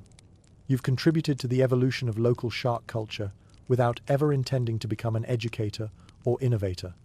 The satisfaction of this realization settles over you like a warm current carrying the promise of easy hunting and peaceful rest. You've not only survived and thrived in one of the ocean's most competitive environments, you've helped define what thriving means in these particular waters. The reef is a more efficiently managed ecosystem because of decisions you've made, techniques you've pioneered, and examples you've set for younger predators to observe and adapt to their own circumstances. As the sun dips beneath the horizon and the ocean filters from sapphire to charcoal, the reef undergoes a subtle but profound transformation. This twilight hour is no mere shift in lighting, it is a changing of the guard. The diurnal residents, with their bright colours and energetic flurries, begin to retreat to their crevices, their burrows, their coral alcoves, tucking themselves into the safety of slumber. In their place, new silhouettes emerge, sleek, muted forms, adapted for stealth and silence, built for the velvet darkness of the ocean night. Among them, you move not as a newcomer to the reef's nocturnal symphony, but as an ancient participant in its never-ending rhythm. You navigate with ease, your body responding not to conscious command, but to an innate sense of the current, of geography, of ancestral memory, embedded in muscle and instinct. Your destination is familiar, a limestone cave, worn smooth by centuries of tides, perfectly contoured to your shape. It is your sanctuary, your resting place, your watchtower. Its narrow mouth faces the current, offering fresh water for gill ventilation and a strategic view of your territory, the stretch of reef and open sea you've come to know as intimately as your own body. This territory is more than geography. It's a tapestry of memories, the hidden channels used by octopus to avoid detection, the precise angle at which moonlight refracts through coral arches, the seasonal return of tuna schools, the migrations of squid, the odd companionship of cleaner wrasses. You've mapped every inch of it in your own way, not with names or lines on paper, but with a lived, embodied cartography born of movement and observation. Here in the cave, your breathing slows, not to sleep fully, but to rest with intention. The reef does not sleep in the way land creatures might imagine. It dreams in motion, in subtle shifts of flow and flickering fins, in the constant, low hum of life continuing. You rest, but remain attuned. Your eyes, though half-lidded, still catch the shimmer of movement nearby. Your lateral line picks up vibrations, a hunting moray weaving between rocks, the gentle thud of a stingray burying itself in sand, the thunderous silence of a whale's song echoing from leagues away. And you apex predator, elder of this underwater dominion, you do not sleep with indifference or disconnection. You sleep as a sentinel, knowing that your very presence influences the lives around you. The reef breathes easier with your watchful eye, not in fear, but in balance. You are the equilibrium. You are the memory of tooth and grace, of power controlled by ancient patterns. Tomorrow will bring another round of patrols, not from obligation, but from deep-rooted instinct. You will glide the perimeter of your domain, not in desperation for a meal, but in fulfillment of a role honed by eons. You will hunt, but not out of malice or conquest. You will select, cull, maintain balance. You do not overconsume. You do not hoard. You take what is necessary, and in doing so, you sustain the system. To the casual observer, perhaps a diver with a GoPro, or a student flipping through a biology textbook, the life of a shark may appear monotonous. Swim, hunt, rest. Swim, hunt, rest. A creature of habit, a slave to instinct. But the interior of this existence tells another story entirely. This life, your life, has been anything but dull. It has been a masterclass in adaptation, responding to changes in water temperature, salinity, light, and prey availability. You've adjusted not just physically, but mentally. You've learned. You've remembered. There are patterns you've tracked over decades, anomalies you've noticed and responded to, dangers you've avoided through subtle changes in behavior. You have mastered efficiency not just in energy expenditure, but in strategic action. No wasted effort, no unnecessary aggression. Every movement, every turn, every hunt is purposeful. This is not the blind determinism of an automaton. It is the embodied wisdom of a being perfectly suited to its environment, refined by forces older than the continents themselves. You are not alone in this. Beyond your territorial reef, across the sprawling blue vastness of the world's oceans, other sharks move through their own domains, solitary, yet not disconnected. Like stars scattered across the night sky, each a point of light that reflects a shared lineage, a common inheritance. You are part of a legacy that extends backward through time, past ice ages, past mass extinctions, past the rise and fall of mountains and civilizations. Long before mammals walked on land, before birds learned to fly, your ancestors swam in ancient seas. They faced ammonites and ichthyosaurs. They hunted beneath skies filled with pterosaurs. They watched the continents drift and the climates shift. And through it all, they endured not by dominating recklessly, but by mastering the art of enough. Enough speed to catch prey, enough strength to deter rivals, enough patience to wait for the right moment, enough cunning to avoid the hook, the net, the trap, enough sensitivity to detect the faintest twitch in the water column. Your survival is not an accident. It is a proof of concept millions of years in the making. When you first entered this world, you were little more than a vulnerable string of cartilage and nerve endings, flung from your mother into the blue with no instruction manual and no guarantee. You flopped, you struggled, you learned to breathe. Your gills did not open with ease at first. Your movements were clumsy. The world was large and terrifying. But something inside you, something ancestral awoke, and you began the journey.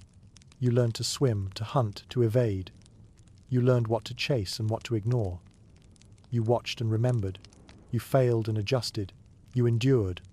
Slowly, awkwardly at first, then more fluidly, more gracefully, the ocean carved you into a hunter, a navigator, a presence. Years passed. Seasons cycled. You grew. And now, here you are, an elder of your kind, not by calendar years alone, but by experience. You are not the fastest anymore, nor the most aggressive, but you are the wisest. You conserve energy. You use knowledge in place of brute force. You navigate by nuance. Younger sharks might pass you without deference, unaware of how much you've seen, how many threats you've neutralized, how many challenges you've overcome simply by knowing what not to do. This wisdom acquired, embodied, unspoken, is your true power. To be a shark, truly and fully, is not to be a mindless predator. It is to be a participant in a vast, interconnected system that you neither control nor disrupt. You are the stabilizer, the regulator, the quiet hand that maintains equilibrium through precise, timely action. You are not feared because you are cruel. You are respected because you are necessary. And in that necessity, there is a strange kind of peace. As you rest now, the reef alive with nocturnal stirrings, you know this peace intimately. The ocean's breath surrounds you, the low thrum of distant currents, the snapping of crustaceans, the muted glows of bioluminescent plankton blinking messages into the dark. Everything has its place. Everything has its rhythm, including you. It is tempting for surface dwellers, humans with their towers and technologies, to interpret your existence through their own frameworks: domination, conquest, drama.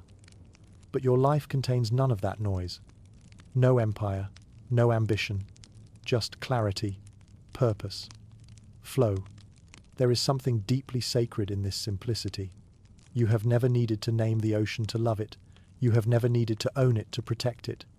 You have simply been in it, part of it, longer than they can imagine. You've witnessed the reef recover from storms, watched new coral grow where old colonies died. You've seen species vanish and others arrive. You've adapted, adjusted, persisted. And tomorrow, when the sun rises again, dappling the reef in gold and sapphire, you will emerge from your cave once more. Not to begin a new adventure, not to chase glory, but simply to resume the ancient dance of presence. You will glide the currents, you will patrol the edges, you will test the water's temperature and follow the scent trails of prey. You will correct imbalance. You will teach, not through words but through example. And in your doing, the reef will continue to breathe, to hum, to thrive. And one day, though you don't think of it often, your body will return to the sea. Not with grief, not with resistance, but as part of the cycle. You will feed the very creatures you once hunted. Your bones will settle into the sediment. Your essence will dissolve into the currents. But your presence, what you've learned, maintained, protected, will endure. Perhaps not in conscious memory, but in the reef's stability, in the health of fish populations, in the behaviors of younger sharks who learn to move more efficiently by watching you, in the stillness of the waters you once patrolled, where even the coral seems to remember the passage of your shadow. No one may sing songs of you. No monuments will bear your name, but you will have mattered. And perhaps that is the truest definition of a meaningful life. Not fame, not fortune, but participation in something vast, necessary, and beautiful.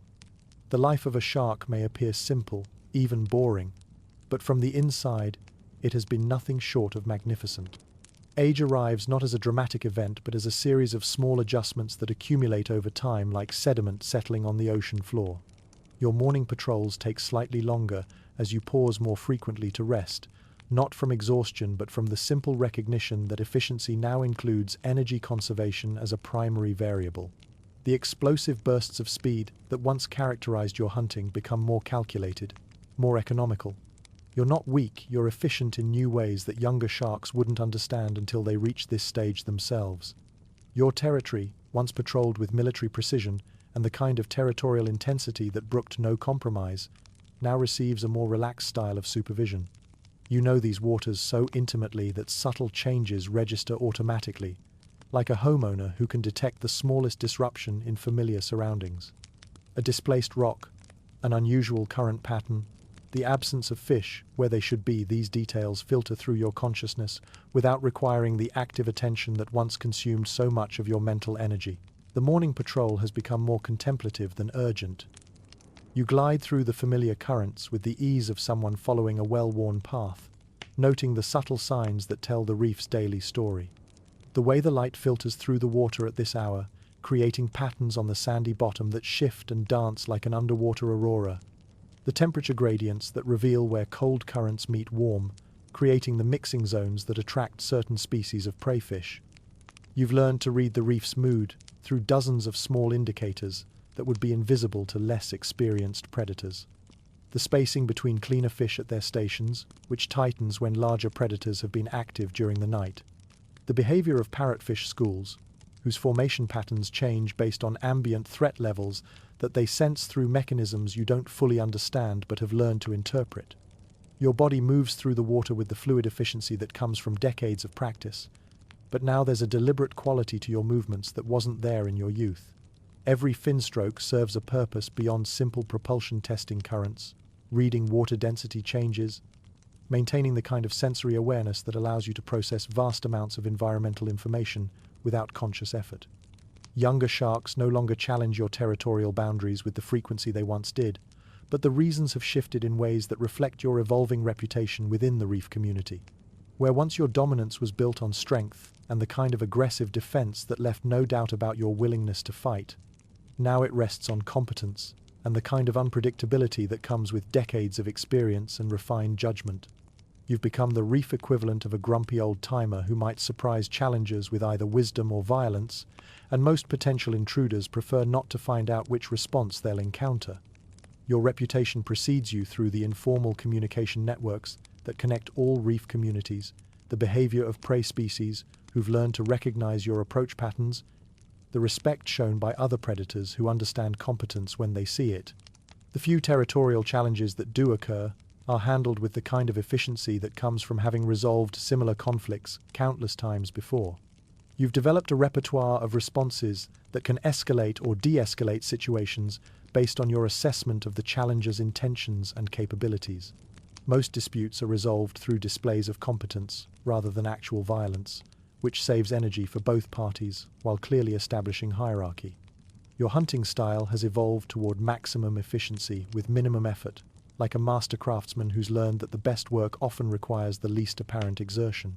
Why chase fish when you can position yourself in their path and let them come to you? Why patrol constantly when you can establish patterns that make any intrusion immediately obvious? Age has taught you that energy conservation is its own form of intelligence, and intelligence applied properly can often accomplish more than raw physical power. The hunting techniques you've developed prioritize sustainability over immediate gratification in ways that your younger self would have found incomprehensible. You've learned to read the long-term health of prey populations, adjusting your hunting pressure to maintain the ecological balance that ensures continued food availability. This isn't mercy or environmental consciousness in any human sense. It's the practical wisdom that comes from understanding cause and effect relationships that operate over extended time periods. Your strikes, when they come, are precise enough that you rarely waste energy on unnecessary violence or prolonged pursuit. Fish die quickly and cleanly, with minimal struggle and maximum efficiency. This isn't cruelty or kindness, it's craftsmanship applied to the ancient art of predation, the difference between amateur and professional hunting measured in wasted motion and unnecessary energy expenditure. The reef continues changing around you at its own geological pace, but now you view these changes with the patience of someone who has seen multiple cycles complete themselves over the years. What seems like disaster to younger predators, coral bleaching events, temperature fluctuations, shifts in prey species, distribution registers to you as variation within acceptable parameters, challenges to be adapted to rather than crises to flee from.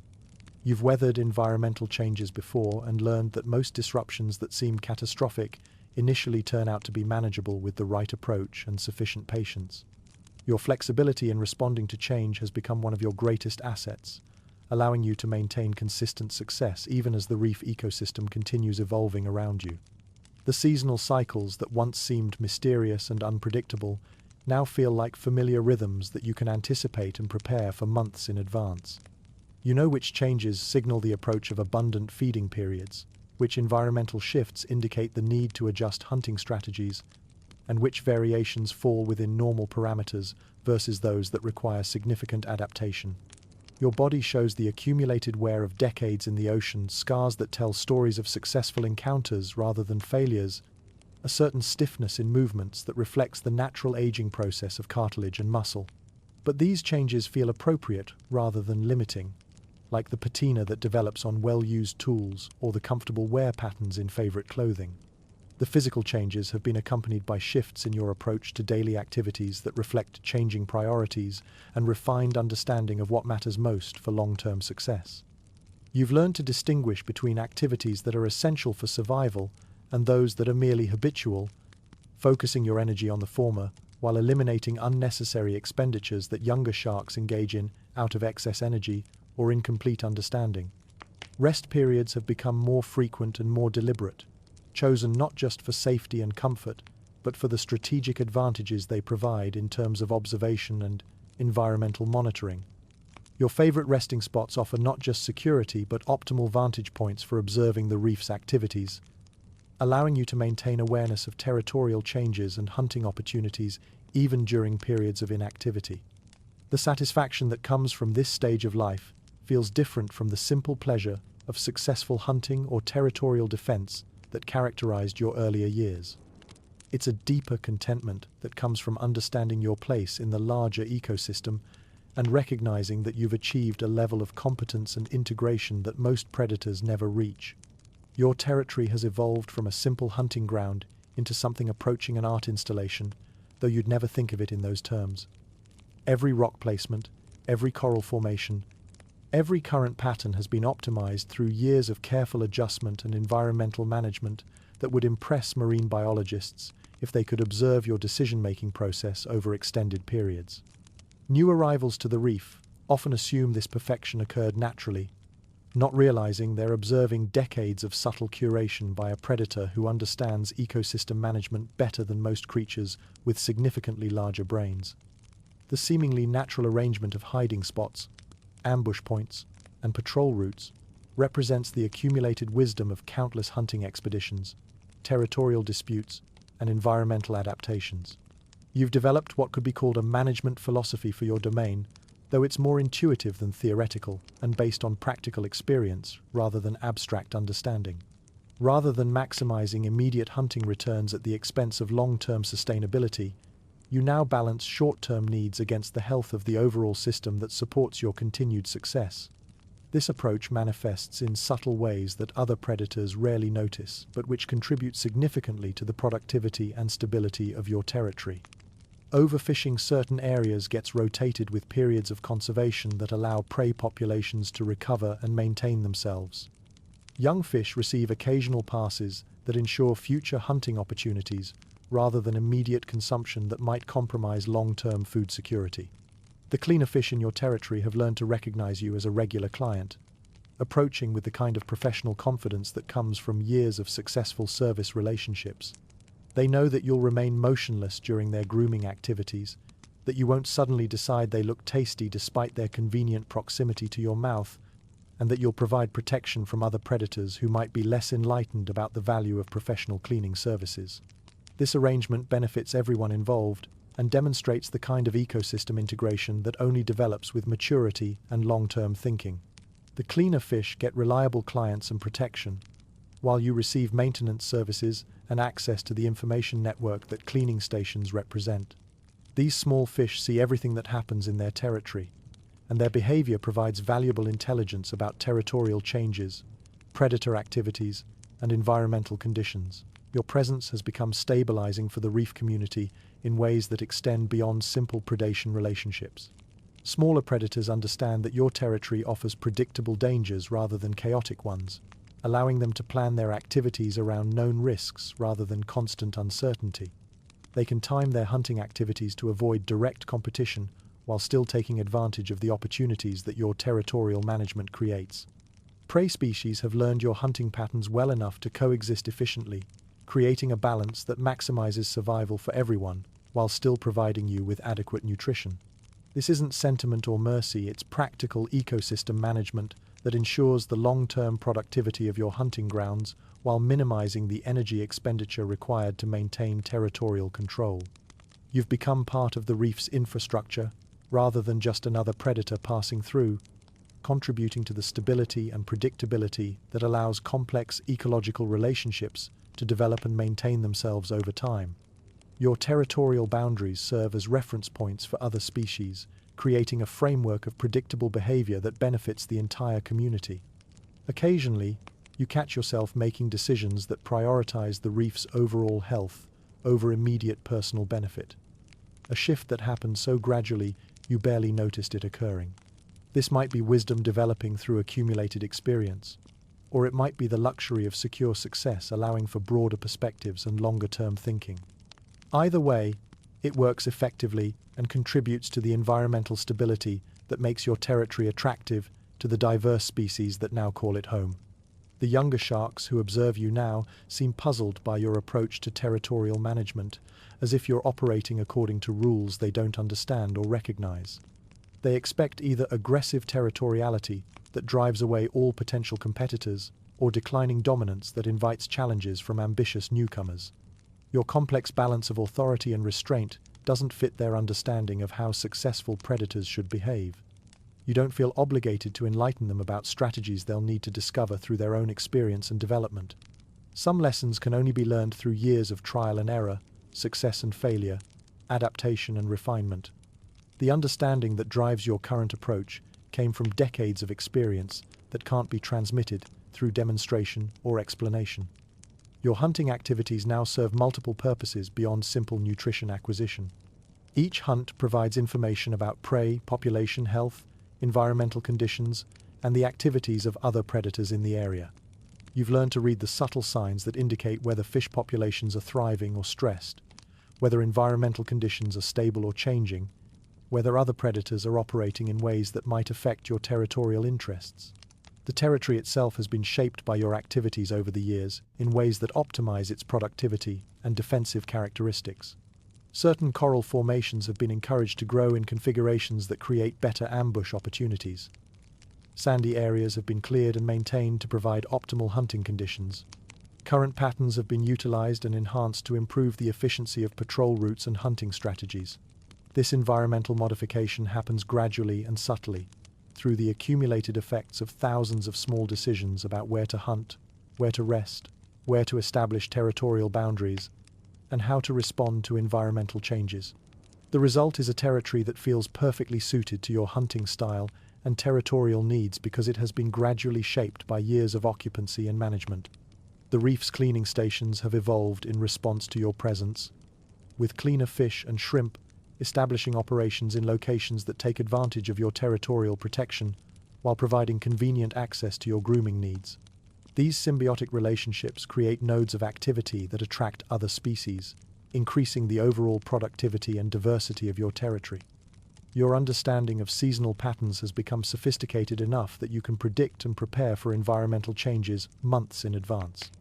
You know which coral formations will be most productive during different tidal cycles, where migrating species will establish temporary territories, and how weather patterns will affect prey behavior and distribution. This predictive capability allows you to adjust your territorial management strategies in anticipation of changing conditions rather than simply reacting to events after they occur. You can modify patrol routes before prey patterns shift, adjust hunting strategies before environmental conditions change, and position yourself advantageously before opportunities arise. The satisfaction that comes from this level of territorial mastery feels different from the simple pleasure of successful hunting that characterized your earlier years. It's the deep contentment that comes from understanding complex systems and operating within them at peak efficiency, the pride of craftsmanship applied to the ancient art of territorial management and ecosystem integration. Your role as inadvertent mentor deepens as your reputation for competence spreads through the reef's informal communication networks, like ripples expanding from a stone dropped in still water. Young sharks arrive not just to observe your techniques, but to test themselves against the standards you've established through decades of successful predation. You've become a benchmark rather than a competitor, a living example of what peak performance looks like when sustained over an entire career. The dynamics of these interactions have evolved beyond simple observation and imitation into something approaching a masterclass in advanced predatory behavior. Younger sharks now approach with specific challenges they've encountered, complex hunting scenarios they've struggled with, territorial disputes they can't resolve effectively, environmental changes they don't understand how to adapt to. These aren't casual observers, but serious students seeking solutions to problems that have stymied their development.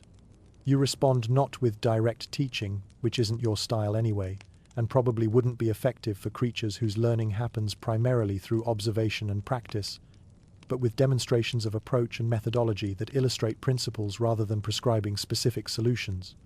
The lessons are embedded in your normal activities, available to any observer intelligent and dedicated enough to extract the underlying logic from watching your behavior.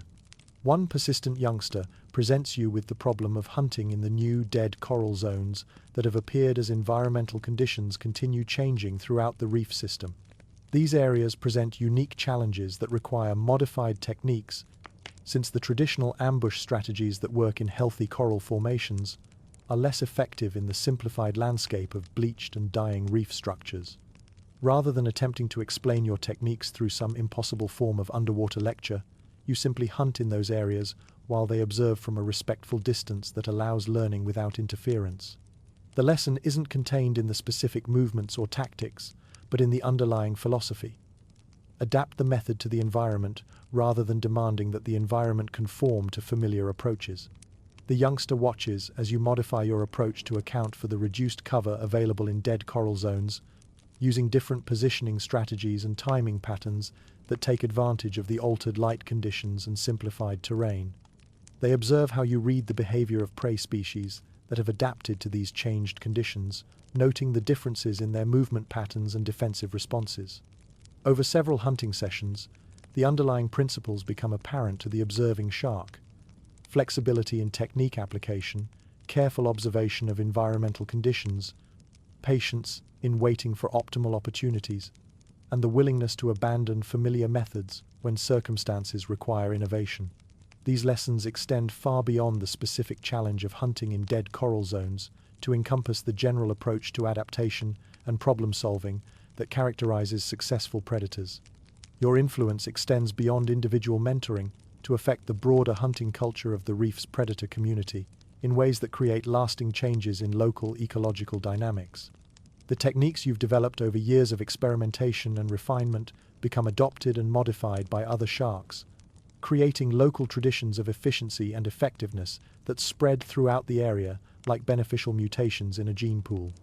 Your territorial management strategies get copied and adapted to different environments and circumstances, improving the overall success rate of predatory activities in the region while contributing to the stability and sustainability of the reef ecosystem. You've become an inadvertent source of innovation and education for the local shark community, contributing to the development of more skilled and successful predators. The satisfaction this brings surprises you with its depth and complexity, representing a form of fulfillment that wasn't available during your earlier focus on individual survival and success. Success was once measured purely in personal terms, territory secured through force or determination, prey captured through skill or persistence, threats defeated through superior tactics or raw power. These individual achievements felt complete and satisfying at the time, but they seem limited in retrospect. Now your sense of accomplishment includes a broader perspective that encompasses contribution to the reef's predator community and the development of more effective hunting strategies that benefit multiple generations of sharks. You're not just surviving efficiently or maintaining your own territorial interests.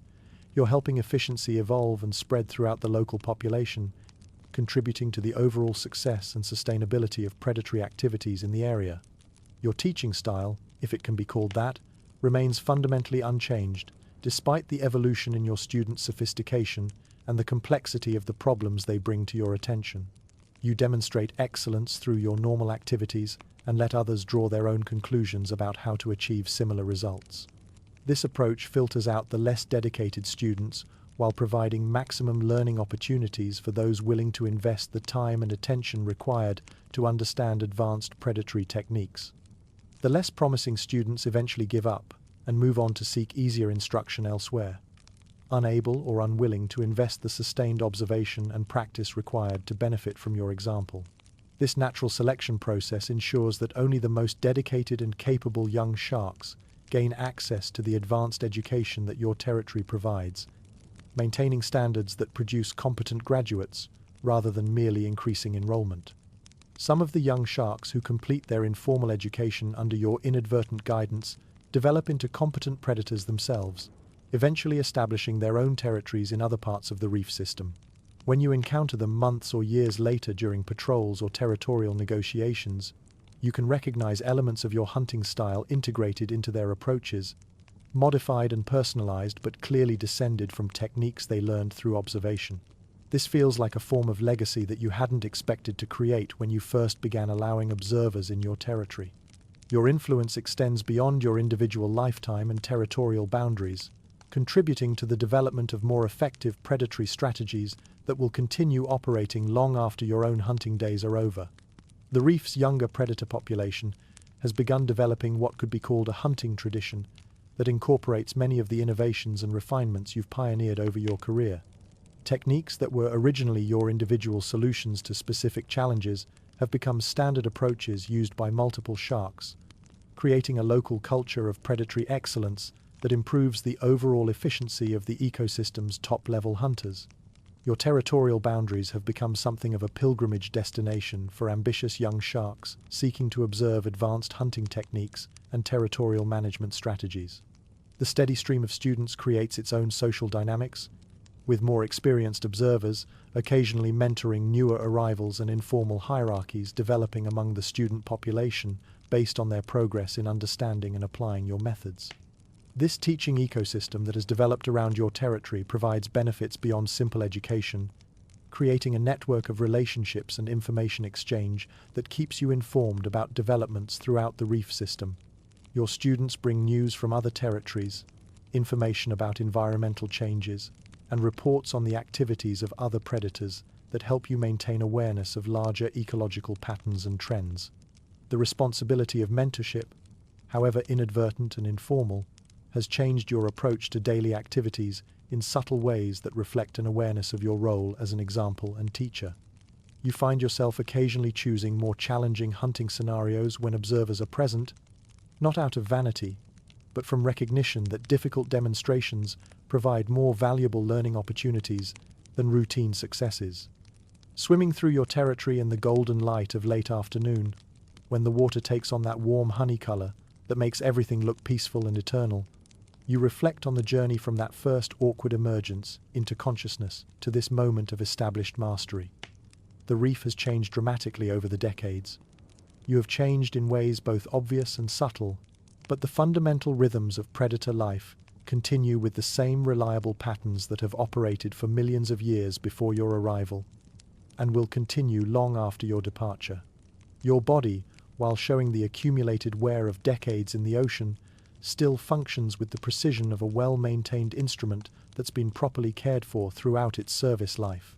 You're not the fastest shark in these waters anymore, or the largest, or the most aggressive in territorial disputes, but you might be the most complete. Every movement reflects accumulated knowledge, gathered through countless hunting expeditions. Every decision draws on years of refined judgment, developed through success and failure, triumph and adaptation. The scars that mark your hide tell stories of encounters survived, challenges overcome, and lessons learned through direct experience rather than observation or instruction. Each mark represents a moment when survival hung in the balance, and you found a way to tip the scales in your favor through skill, determination, or simple, stubborn refusal to give up. These aren't disfigurements but decorations, evidence of a life fully lived within the dangerous environment that shapes all reef predators.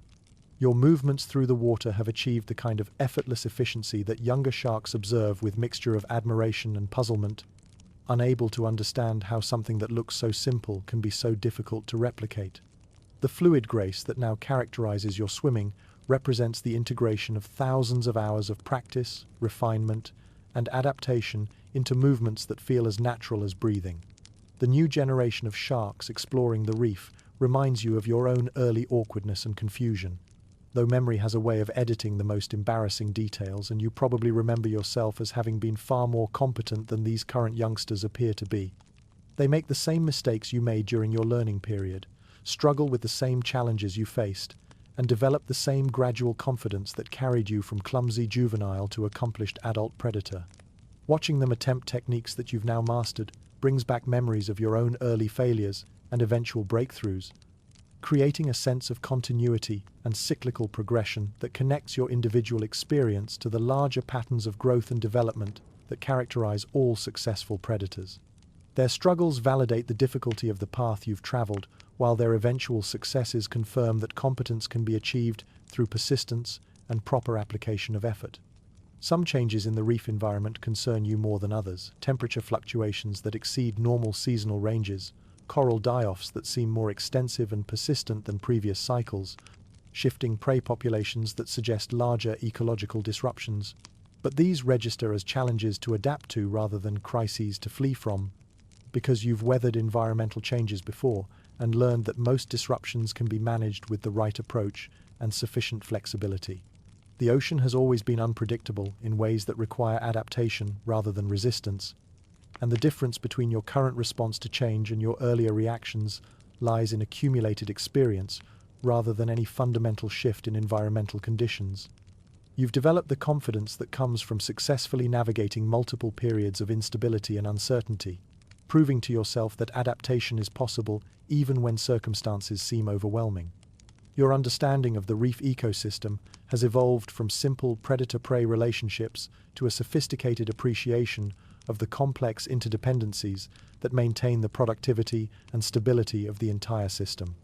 You recognize that your own success depends on the health and adaptability of countless other species that form the foundation of the reef's food web, creating an investment in environmental stewardship that extends beyond immediate self-interest. This broader perspective influences your daily decisions in ways that younger predators might find puzzling or unnecessarily complicated, but which contribute to the long-term sustainability of the hunting grounds that support your continued success. You've learned to think in terms of ecological systems rather than individual opportunities, balancing immediate benefits against long-term consequences in ways that maximize both current satisfaction and future security. Your legacy, such as it is, lives in multiple forms that extend beyond your individual existence and immediate territorial boundaries. The hunting techniques that other sharks have adopted and modified represent intellectual contributions that will continue influencing predatory behavior long after your own hunting days are over. The territorial management strategies that have become standard practice among local predators contribute to the overall efficiency and sustainability of the reef's predatory ecosystem. The general approach to reef living that prioritizes long-term sustainability over short-term exploitation has become part of the local culture among successful predators, creating a tradition of environmental stewardship that benefits the entire community. You've contributed to the evolution of local shark culture without ever intending to become an educator or innovator, simply by consistently applying principles of efficiency and sustainability to your own activities. The satisfaction of this realization settles over you like a warm current carrying the promise of easy hunting and peaceful rest. You've not only survived and thrived in one of the ocean's most competitive environments, you've helped define what thriving means in these particular waters. The reef is a more efficiently managed ecosystem because of decisions you've made, techniques you've pioneered, and examples you've set for younger predators to observe and adapt to their own circumstances. The territory you've claimed and developed over decades of occupancy represents more than just a successful hunting ground. It's become a model of sustainable resource management that demonstrates the possibility of achieving long-term success through intelligent environmental stewardship rather than short-term exploitation. Other predators have adopted similar approaches after observing the results of your methods, creating a ripple effect that extends your influence far beyond your immediate territorial boundaries. As the sun sets and the reef transitions to its nighttime configuration, with different species emerging for nocturnal activities while others settle into secure resting positions, you make your way to your favorite cave. This perfectly shark-sized sanctuary offers security from potential threats, optimal current flow for efficient respiration, and strategic sightlines over the territory you've spent decades learning, defending, and optimizing for maximum productivity. Tomorrow will bring another day of patrols, hunts, and territorial maintenance, but the work feels less like survival now and more like participation in something larger and more enduring than individual existence. You've become part of the reef's operating system, contributing to the stability and efficiency that allows complex ecological relationships to develop and maintain themselves over extended periods. The ocean stretches endlessly beyond your territorial boundaries, filled with other sharks living similar lives, making similar discoveries, facing similar challenges, and contributing to the ancient tradition of apex predation that connects you to millions of years of evolutionary success. You're part of a lineage that predates most other forms of complex life on the planet, inheritors of survival strategies that have been tested and refined across geological timescales. This connection to deep time provides perspective that makes current challenges seem manageable and temporary, while highlighting the enduring value of the principles that have guided your development from awkward juvenile to accomplished elder.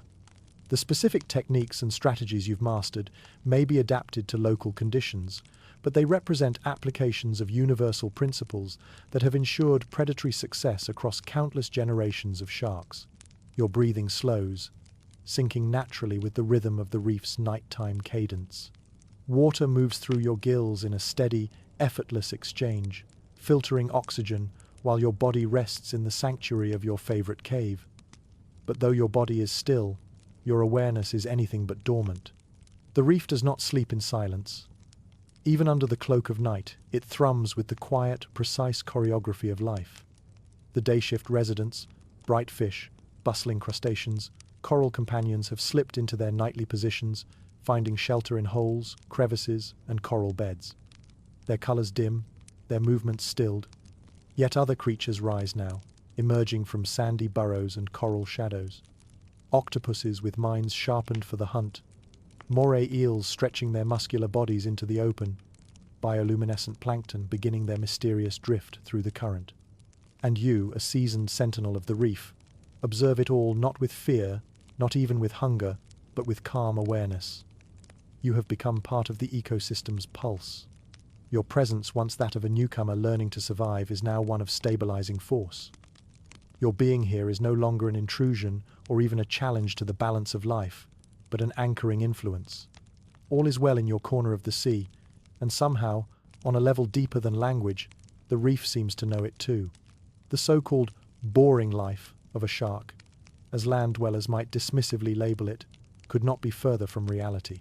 What they fail to grasp, trapped in their obsession with spectacle and surface appearances, is that depth of experience does not always come with drama.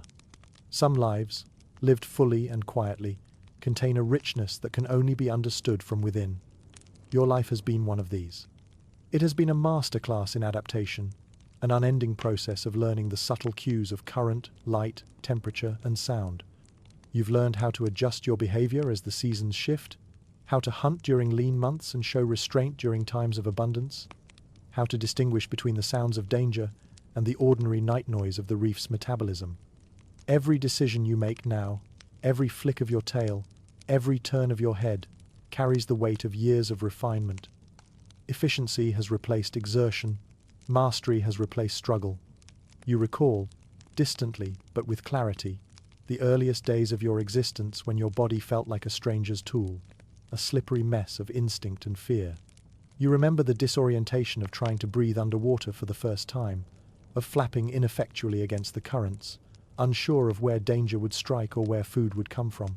You had no mentor, no guide, only an ancient voice within, urging you forward.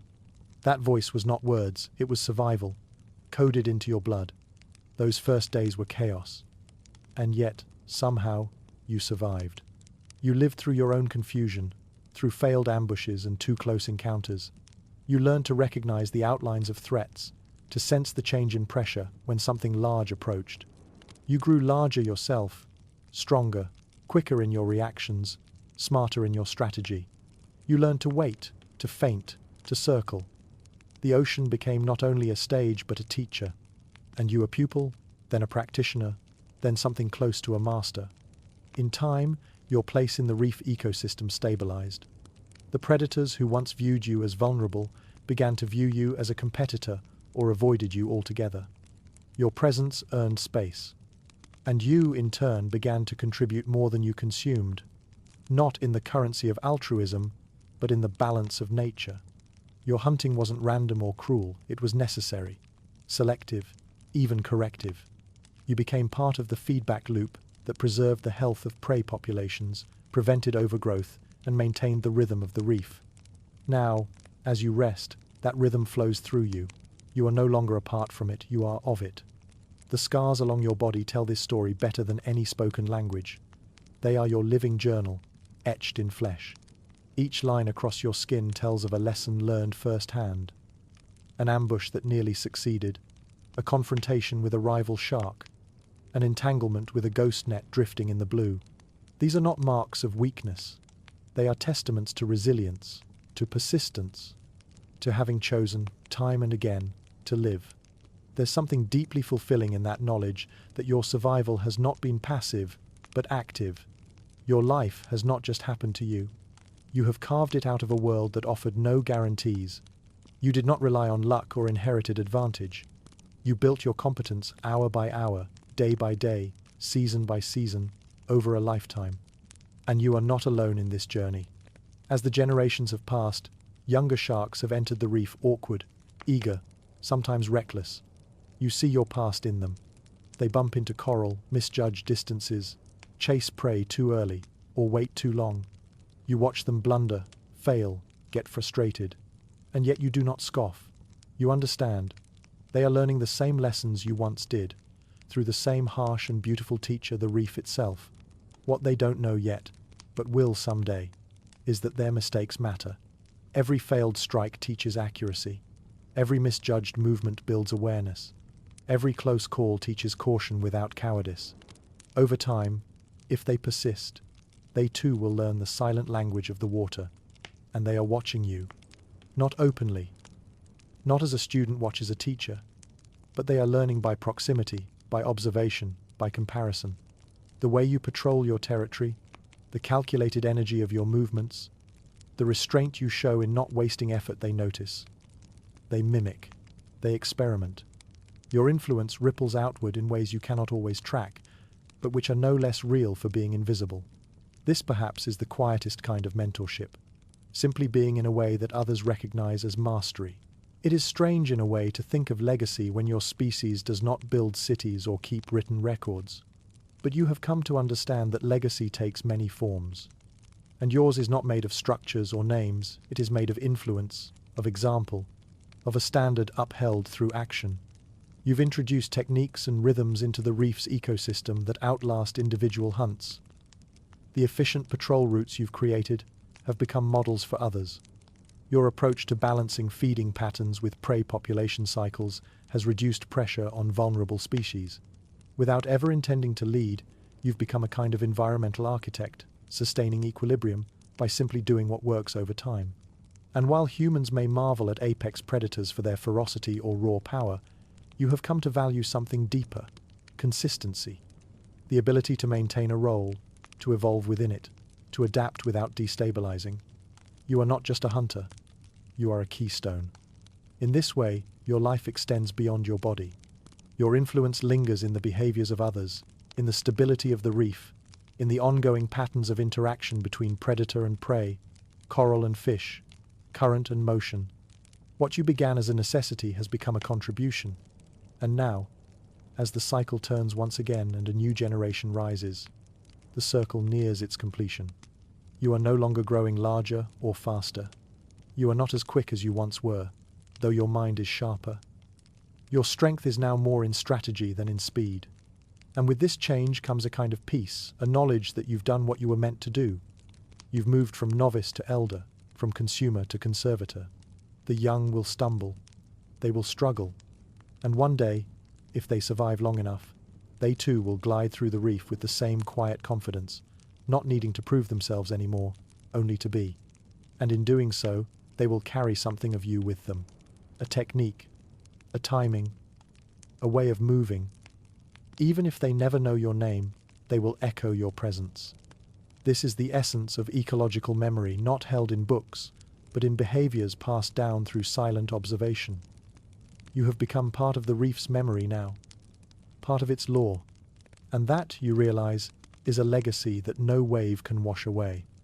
As you return to your resting posture, the sounds of the reef soothe you, the hum of distant currents, the faint clicks and cracks of crabs adjusting their shelter, the occasional swoosh of a passing ray.